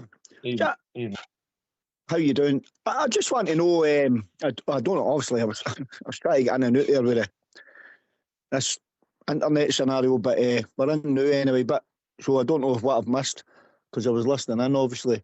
I just want to know who's your Rangers Radio Player of the Year and what's your goal of the season.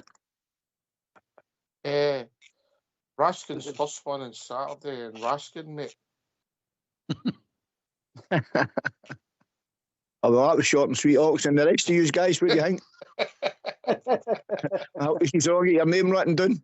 No, Hey, Billy, I'll tell you who the worst one was, but who? The lot of them. Listen, anybody else, any Raskin, a goal will come to, but goal of the season will come to, but player of the season, there's not a lot of choices. Raskin for me. Raskin for me. I don't see by him. Anybody see by him? Southside, AK, Albert? No. The only other two that probably you'd think in contention would probably be Czerny and Dessers for goals, because they're the only sort of three that's mainly contributed all season. You know, Raskin was out injured for quite a bit and then came back in. Dessers scored a good goal. It was a good finish on Saturday, and then he was absolutely appalling for the rest of the game, mate. Appalling. Aye, well, that's what you get for Dessers at times. He's the biggest enigma I've ever known. For me, be a country mile. Well, that's the point. That's the point I was making. Mate. He scores that goal in 2 minutes. He had a good defence. We win the game 1-0. Aye. I mean, that's the way it works. That's why the defence is going to be so to do. Mate. Absolutely. And the goal for me is Egerman's at Parkhead. Oh, that takes a bit of beating, Albert. That takes a bit of beating. I'll tell you what, I laughed about Raskin's goal, but because it was a meaningless game, his goal, the third goal there that was scored during the week, wasn't a badging, but aye, Egerman. Anybody want to top Albert's Egerman goal? AK, then GB. Sorry, Ox, I dropped out the call there. Don't know whether there's too much things. Eggman's goal at Celtic Park, belter. I thought same here. Hadji's goal at Pittodrie was a cracker as well. Curled into the far post. Apart from that, I'm struggling. But player of the season as well. Dessers against Man United. Raskin. That was a good goal, mate. That was a good goal. I was going to say that. Dessers against Dundee United at Dundee United. Another good goal. Maybe Dessers' first goal on Saturday was a cracker. I thought, I know. We've not really spoke about it. Good finish, mate. Good finish. You know, what about yourself, Billy? Egerman. I've actually got him. I can't split the 2 goals, mate, to be honest with you. I've got him the game at Ibrox against Tottenham. And obviously the game at Parkhead, it was an actual screamer. You know, he won the game, the last kick of the ball, different class, that's what it's all about. But they 2 goals were brilliant goals. That's so it's I can't split the 2, to be honest with you, mate. So it maybe sounds as if I was contradicting my question there, but no, they 2 were brilliant goals. And I'm with you on me asking for the player of the season for me, outstanding. Usually we'd have to go 3-2-1 and we would score it up and build it up. Maybe 2 weeks before the season ended. We've not done that this year. Maybe because we're so disappointed. But I said, what about Egerman's goal in Nice? Wasn't he bad? Remember the nutmeg out in the touchline? Aye, we Al's in, I think. A cracking player. We Al's in. Oh, evening, Al. Good evening, everybody. How you all doing? I've got a Canadian flag and I've got Donald Trump. I know what one I'm supporting. It's a Canadian flag, but that's just me. Carry on, we out. We got a flags out today. It's I'm actually not working today. I'm off work because it's Victoria Day, so we're celebrating Queen Victoria over here. So we all get it's basically a bank holiday, you know. All right. Flags out. Right, maybe we should get another bank holiday for Victoria. What do you think? We start that up? Aye, quite right, mate. I have a bank holiday every time I bust a £10 note. One a year, then.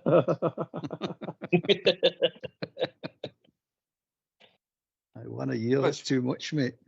But you talk very fondly of Queen Victoria. Absolutely, pal.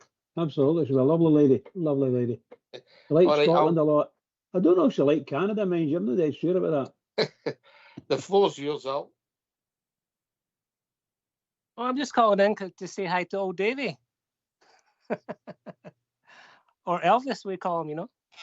I'm here, Al. Don't worry. They'll get rid of me eventually, Al. You could talk to me all night. They'll not talk to me. Davy, it's been a long season. I'm glad to see you hanging on there. I've done no bad today. I know how to go. I'll not see any more about that. Oh, I'm not wanting to mention it, mate. I swore I wouldn't. I swore I wouldn't. It wouldn't be right. Let's just say there's as much success at the golf as he has at the Southside Super 6, know what I mean? Can I just say it was a great day out with Davy. Great weather. He certainly knows the course, and I certainly knew where the water was. So on that note, that'll tell you what type of day it was. But no, wee man, brilliant day, mate, and thoroughly appreciated. And we'll get another one shortly. God bless you, Side. Thanks. You played well, by the way. You can hit some ball when you want to. Anyway, I'd like to throw in a couple of wee things for the goal. The goal, if we all was listening. I thought Diamondi's goal against Dundee United, another one was, I would have went for, was Dessers against Dundee United, because the way he put that in, for that angle, that was only Dessers who scored a goal like that. Aye, that's my point with Dessers, Billy, innit? He's such an enigma. Well, I've had umpteen ding dongs with pals of mine early Hedium. You know, I know he scores goals in that, mate, but he misses too many for me. You know, and some of his decision making at times is poor as well. And you know, I like a centre forward to mix his game up a bit. You know, to me, when you watch Dessers in the box at times, you know, he's easy to pick up. You know, he's always wanting to peel after the back post. You know, I can't even remember the last time or consistently that he's made to go to the back post and then came across the front man and run across the front post to get a shot off. You know what I mean? And there was two occasions on Sunday, at the weekend there, that there was one in the second. Sorry, the two incidents were in the second half. He picked a wrong decision twice. Tierney was standing in the box with nobody near him, waiting for a tap in twice, and he never picked him out. He put one right into the Rangers supporters, and he fired an half cross in. It was near a roar, eh? And that's the difference. I mean, I've had guys as well, Ox, saying to me, "Aye, but Ali McCoy's missed chances," and I'm like, "You're not going to try and tell me you're comparing Ali McCoy with Cyril Dessers, for goodness sake." You know what I mean? And that's me putting it politely. Aye, but McCoy's missed chances too, and all this nonsense. Everybody misses chances, you know what I mean? I know you're one. I missed one once, you know, but it happens, mate. Oh yeah, I get that, Oxy. I totally understand that. You're not going to score them all. The best strikers in the world don't score them all. But for me, for a Rangers number 9, he's going to be hitting 25 league goals a season. Never mind 25 through all competitions. He's going to be hitting 25 league goals a season, and then the rest of that shower across the city there are 100 goals. I mean, I don't know who scored what, you know, but. If you've got your Rangers number 9 hitting, giving you 25 goals a season, and you've got your wingers chipping in with maybe 10. I mean, they're Tierney chipping in with 12 or 14 goals this year, you know, and he's not coming back, or we're led to believe he's not coming back. So when you take the goals out of the team, we're going to be struggling for goals, eh? Because you look at the rest of the players that's been contributing throughout the season. It depends. One of the things about Dessers, and I'll bring Allbear in here because he's got a strong opinion about him. What you can say is he doesn't feel he get any goal scoring opportunities. You know, you can't argue with that. He does consistently get any goal scoring opportunities. My big problem with Dessers is it's not that he does get any good goal scoring opportunities. He does run after the ball. Okay, everybody said he's brilliant. He's not brilliant, but he's okay at it. He does score some good goals. He does miss goals, of course. All strikers do that. My big problem with it, and he turns up to his work. That's another thing in his favour. But my big problem with him, he's just a bad player, mate. And I'm talking about making the team a better team. It's the sloppiness. He doesn't connect up well with enough players for my liking. If he could do that, he'd be some player. He really would. But he doesn't. He miscontrols. He's slow at times to try and... He does a lot of useless running, I call it. Just useless running. It looks good. Oh, he's trying. You're running 20 yards across a park to try and close somebody down that you know you're never ever going to get to. But he's running, pretending, I'm trying to close him down. No, you're just running to make it look good. It's showpiece stuff. But he's got a lot of good assets, but the big one for me is his contribution to overall team play. It's pretty poor, mate. It really is pretty poor. And you need... Sorry, mate. Go carry on. Sorry, I thought you were finished. You can hold the ball up now and again. Well, you get Haley, you get McCoist. McCoy's a goal scorer, but he could hold the ball, and he was a good football player. McCoist, he can pass the ball. You can rely on him to make the right pass as well most of the time. So it's one of the ones. You just look at him now. I don't think that's the reason he'll get sold, mate. I think he'll get sold, but that's not the reason he's going to get sold on any reason, on his negative reasons. He's going to get sold because he's 29 and he scored 29 goals. So his stock's high the now. Now's the time to cash in, and they will sell him for that reason and that reason alone. He could help himself, AK, if he got onside. Just a basic. He's constantly, yeah. Absolutely. We've said it before, but you nailed it the other night, Ox, when you said, well, if you let him, what does he get, 2 years left in his contract? If you let him go beyond this year and you're no recouping the money, you've got a chance to recoup the outlay that we put out for him. What was it, around about £4 million? You've got a chance here that get that money back and maybe go and get a younger guy and let Seema. And I think Seema would give you the goals. Go and get free transfer, Shankland. We need to replace the goals. That's what Billy's saying, because we're going to miss Cherny. And we're obviously, if we're looking to sell Dessers, that's a big gut of your goals. And we say we're not scoring enough as it is. Well, that's two of our main contributors that we're willing to let go. Even Raskin's starting to chip in too, but we need much more off of everybody in the squad. They've scored over 100 goals. I think they've got about 8 or 9 contributing with double figures in either goals or assists. That's what we need, but we also need to be far better in the back line. New goalie, right through the team, the spine of the team, and obviously that's going to cost money. Yep. Al, when you come, mate, sum up season 24-25. We out. Yeah, hi, Ox. Yeah, it's been a long season. It's been a painful season. After what happened in the cup final last year, the end of last season, I was hoping for something better, but it just went from bad to worse. And we did have a couple of good performances, but it's been a long season. And I got to congratulate all you guys coming on every week. I've still been listening, coming on talking about it, because it's been horrible. You know, another manager gone, and then we had a couple of good performances. But I'm just looking to the future. Some of these guys probably won't be here next year.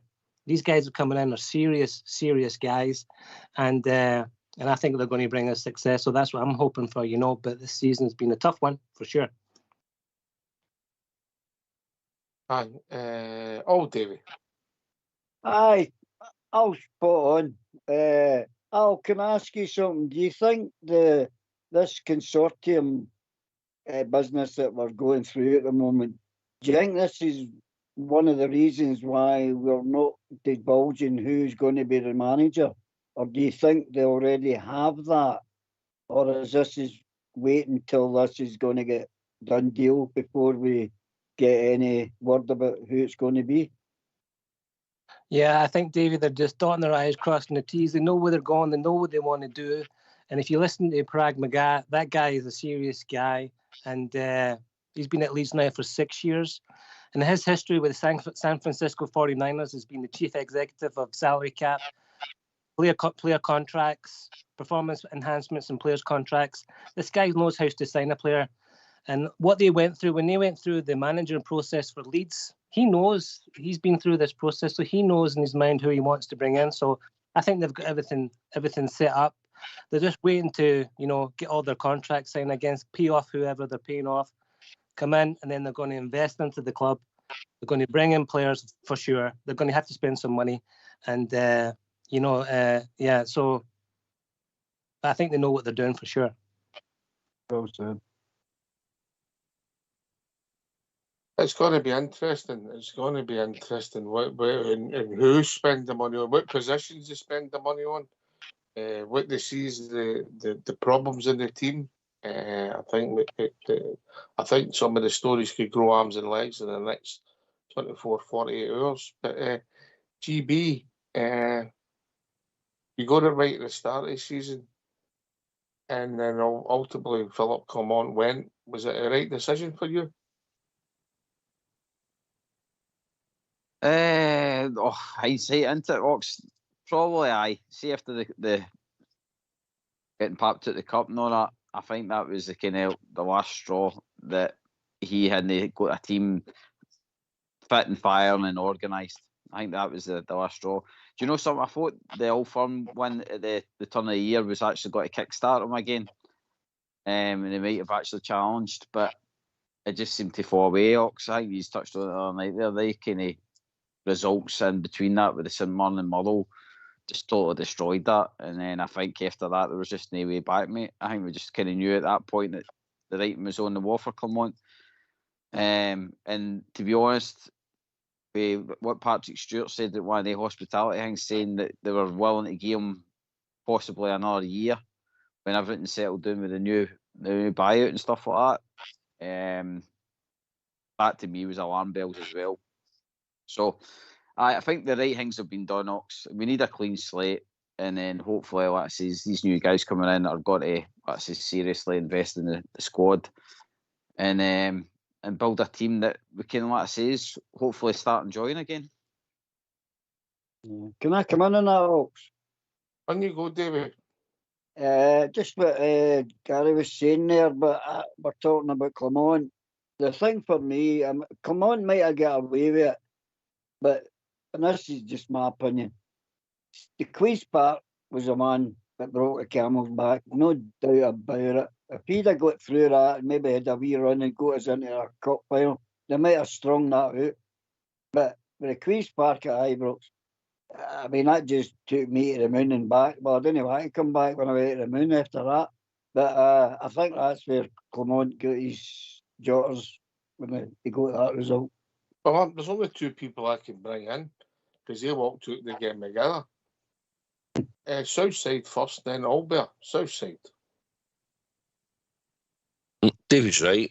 Come out the ground and met Albert, and I just said to him straight away, he's going to have to go now. He's not going to survive this. It's Queen's Park at Ibrox. No. And the last one I remember was Hamilton. They were in the league, I think. Bolton. And when Souness was there. But Queen's Park, Dunham. I just thought the support will not tolerate it, and probably at that time most people were wanting them to go, and then we got to Hearts a week after, and then St Mirren came on, and we got beat that day. So then they decided to pull the trigger. You can look back now and say rightly or wrongly, it all comes down to the players. I believe if the players had shown a better reaction for the result and managed to keep Clermont in a job and show something for them, then we might have got other results. As it's turned out, Barry came in. Everything I wanted to see and put to the players at the understanding of the club and players that have played at the club, so they should take note. But results-wise, apart from Fenerbahce away and beating them up there, and a meaningless game as Albert will tell us, it's been poor. 4 wins out of 11. Would it have changed much if Clermont had stayed? I don't know. But at the end of the day, we're going to be going for a new manager anyway, and that's what's going to happen.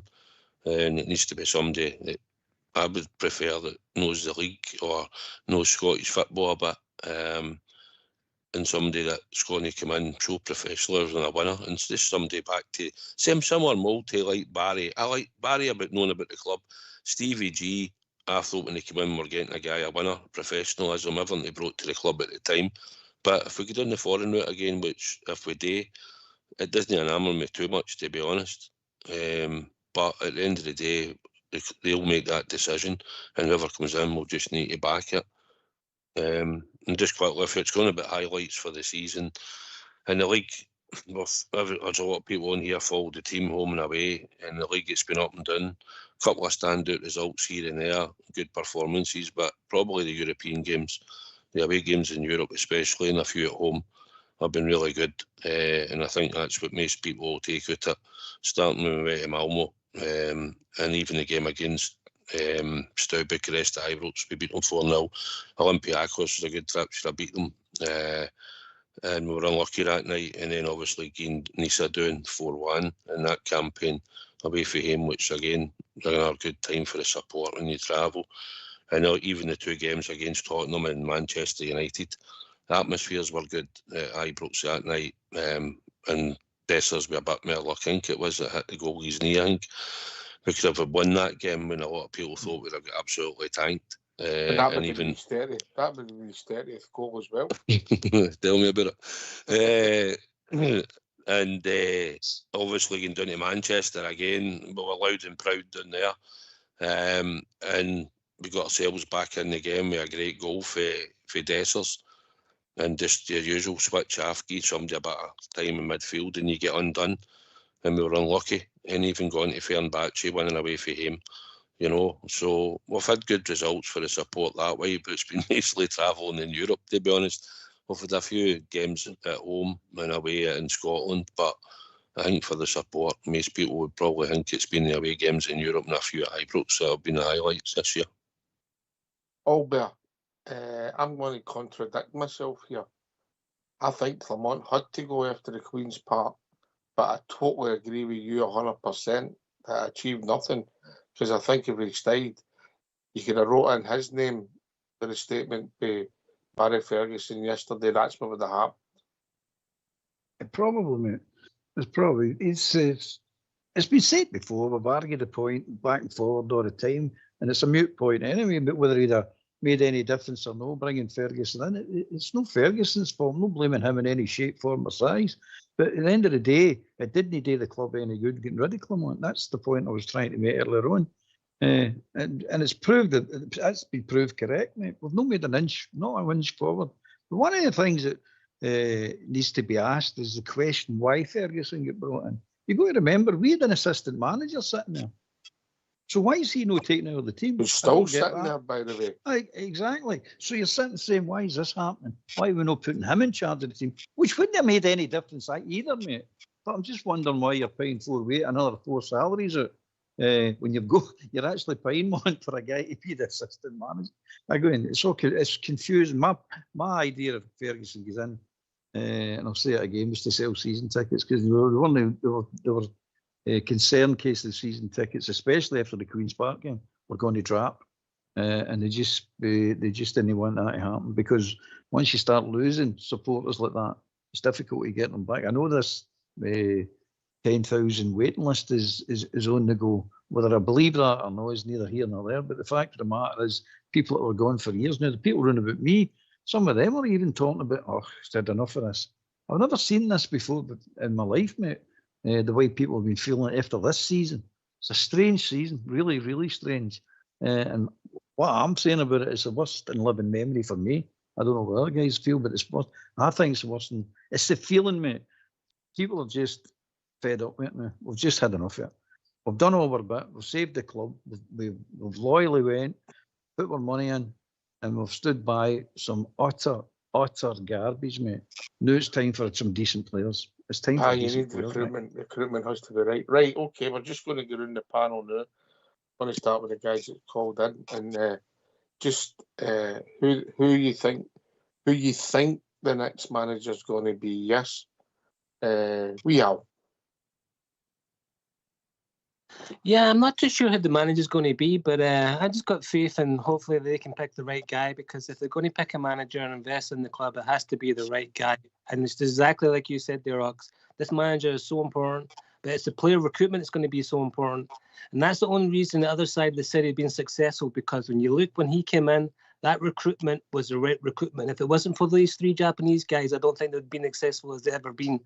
And that's an aging team. And if you look at the team they put out against Aberdeen, even though they won that game, that team looks really pathetic.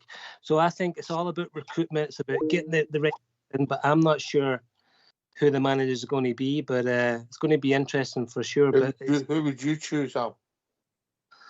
Oh, I don't know. I like the fact that Ferguson came in, and even though he wasn't experienced enough, I don't think for the job. But I like, because I've always said on this call, on this phone, in the show, it's a culture in the club.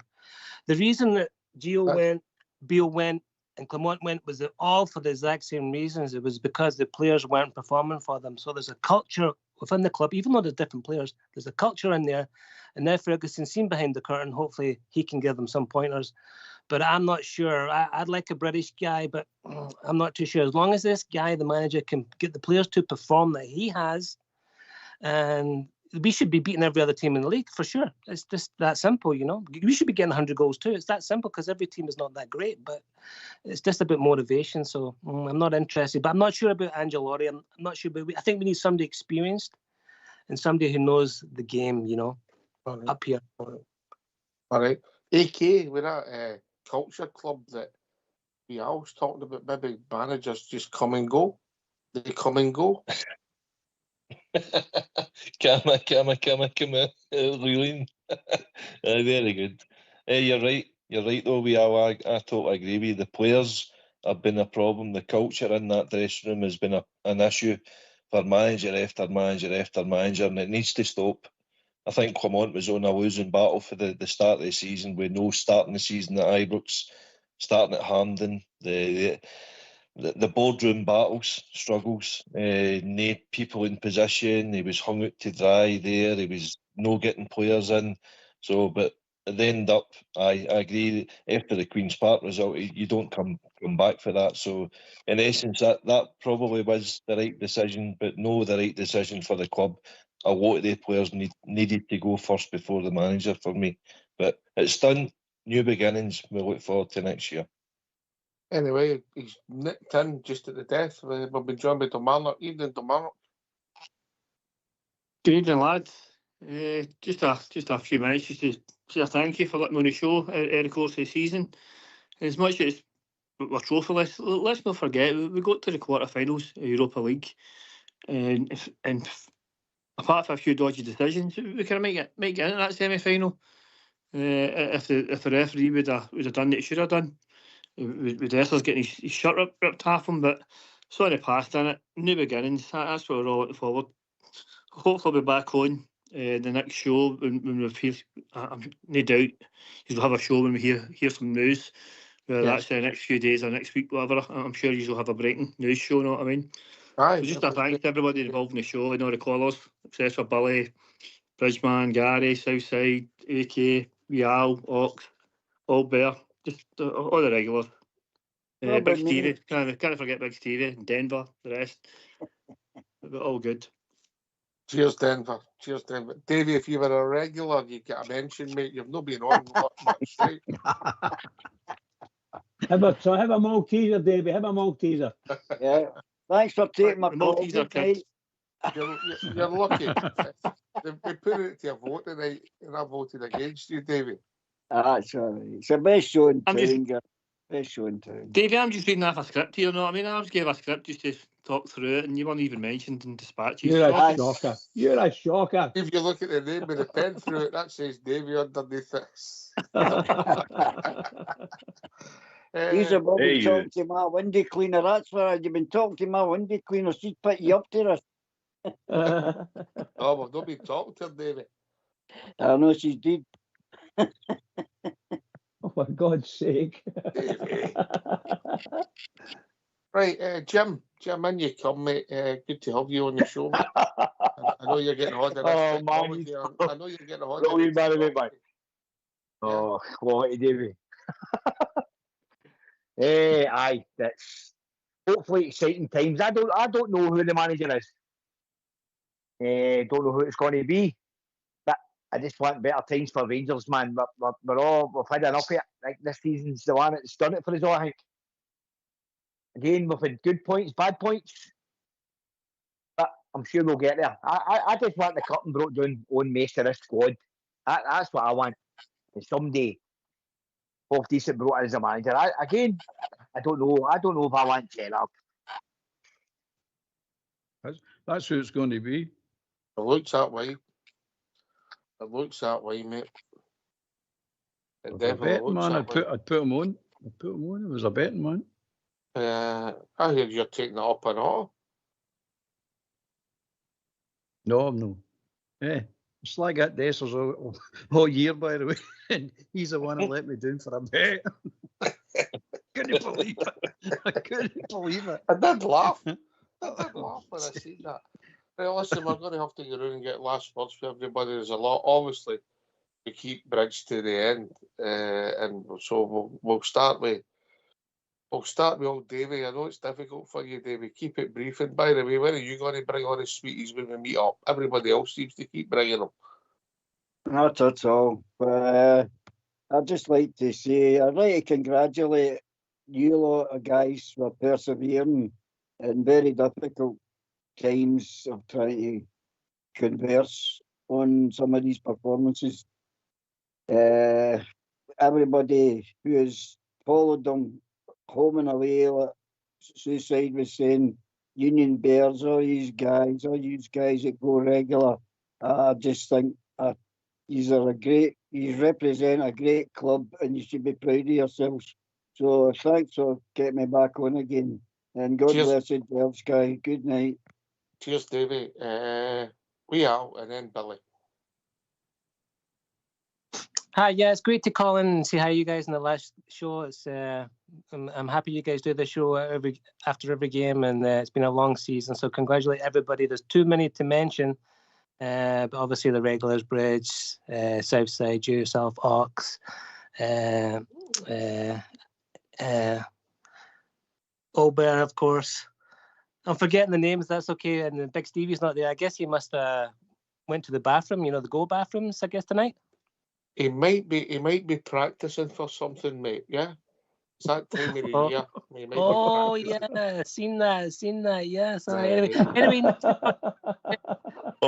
He was maybe practicing to sing a song. Remember? Aye, I do remember. I remember you said that. Aye. We should get him on with No, you we out. Oh, I'm practicing a song. Aye, but ask be one of your YouTube members. You be out.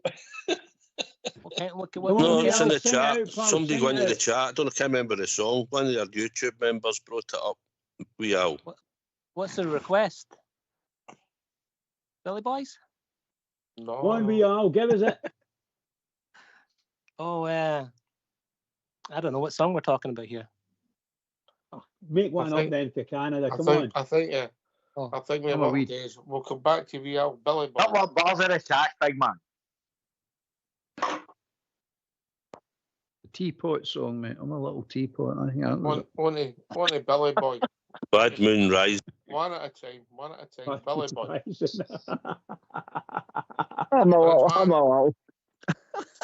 I'm a little teapot belter all there. Aye, listen, it's been a mixed bag this season, hasn't it? But listen, we've got a lot of good things to look forward to in the coming weeks and months. You know, we've got these investors hopefully coming in, and they've got to do what they've got to do, and we've got a new manager coming in, new players, etc., etc. And listen, at least we're going into this pre-season with a good foundation, a good platform to build on, and long may it continue. And listen, we keep following on. It's as simple as that. Win, lose or draw, it's a Glasgow Rangers story, eh? Yeah. Don't matter.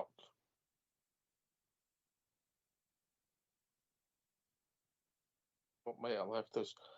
GB. Hi, Ox. It's great to have everybody on the night. It's great having the gang on one call. I know it's murder to manage, but it's good to hear everybody, all the old voices as well. Yep, been a hard season, but again, hats off to yourself and the techie team. That says every show, turning up for it, and everybody that's helped out throughout the season. Hopefully, we'll hear some news soon, and it's onwards and upwards. Hope so. Good, Jim. A big thanks again. It's a fair up to these, by the way, guys. It's been great being involved in this. We're all a Rangers family. Remember, there's not a team like the Glasgow Rangers. No, not one, and there never shall be one. It sounds like a song to me. Right.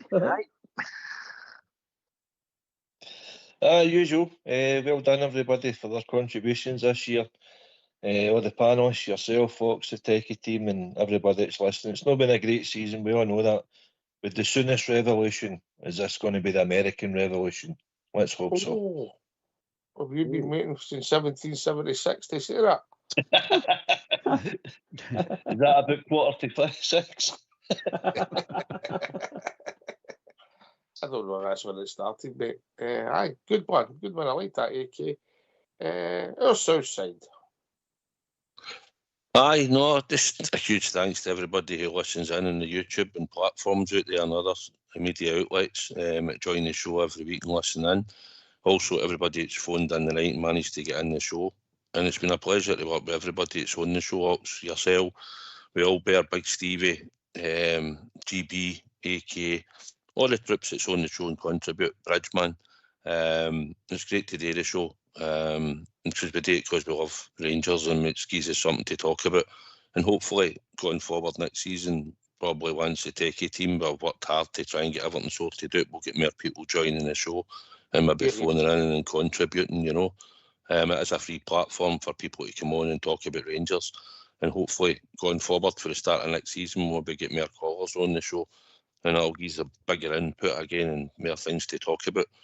But as always, it's great to be on, mate, and thanks for having us on the night. And it's good that everybody managed to go on the night and have a chat, and the ones that didn't, and we'll certainly speak to them with Fenton Bretts in the coming weeks. And hopefully we'll have big news soon. Yeah. I've changed my highlight. I went away for the red shoes. I think the Scrad when we sent it to Stevie when he was working, that might have been a highlight of the season, mate. I've changed my mind. He likes the pictures. Oh, mate, I know. I sent him on the weekend. Albert. Sent him one on Friday. It's been a poor season. Let's not kid ourselves on. But Rangers Radio, all its listeners, all its callers have all kept a high standard. So we invite the team to join us up at this standard, by the way, next season. So looking forward to a wee rest and then we'll get back into it. Here, last but not least, the Bridgeman. Oh, what can I say, Ox there? What a marvellous night. Absolutely brilliant. The guys, all the guys that were on, fantastic. Great input and absolutely marvellous. And the techie guys in the background. So can I say a big cheers to all you guys? And of course, you know, I'm so looking forward to next season. Let's see if we can make it happen. But can I just say to all the Rangers fans that are listening in here, all over the world, listen to what I'm saying. Keep it going for the Rangers. We'll be back next season and everybody needs to get in there and keep them going. Keep it going. Listen, before we go, everything puts that we've talked about our team tonight. A young lad tragically lost his life at the weekend in the beach at Troon. Yeah, and we've all been there, young and silly, and things happen. So we obviously went too far. And there's a GoFundMe page that can be found in the Busby AFC. His football team, if you've got a few shekels and you feel as if it's a worthy cause, have a look at it. Puts everything into perspective. Listen, can I thank Jim? Can I thank AK? Can I thank Wee Al? Can I thank Billy, Kilmarnock? Of course, the one and only old Davy, Southside, GB Bridgeman for coming on the show tonight. But the biggest thanks for everybody connected for Rangers Radio must and always go to Fox and Old School Blue for doing the technicals in the background. And if all you guys are on the show tonight, don't mind coming off mute and giving a round of applause, because we know without them and all the hours they put in, after show, there's no show. So a big shout out and a big round of applause to Fox and Old School Blue, yeah. The one and only. Well said, son. Well said. Yes. And if anybody's got any great aunts and grannies or that, just let us know. Fox is your man if they're lonely. Listen, listen. Shocker, lad. What a shocker. You killed me. It was a joke, by the way. It was a joke. Right, listen, can I thank everybody that's been part of the show this year? It's been a difficult season, strange season. I don't think it's my worst in living memory. Maybe the strangest, but that's maybe summed up in one word. Cyril Dessers. Thanks to everybody. If anything breaks of any note, Rangers Radio will be back. We'll have a special. But we're going to have a long break and come back refreshed. Thanks for listening. Enjoy your summer. Take it away. Old School Blue.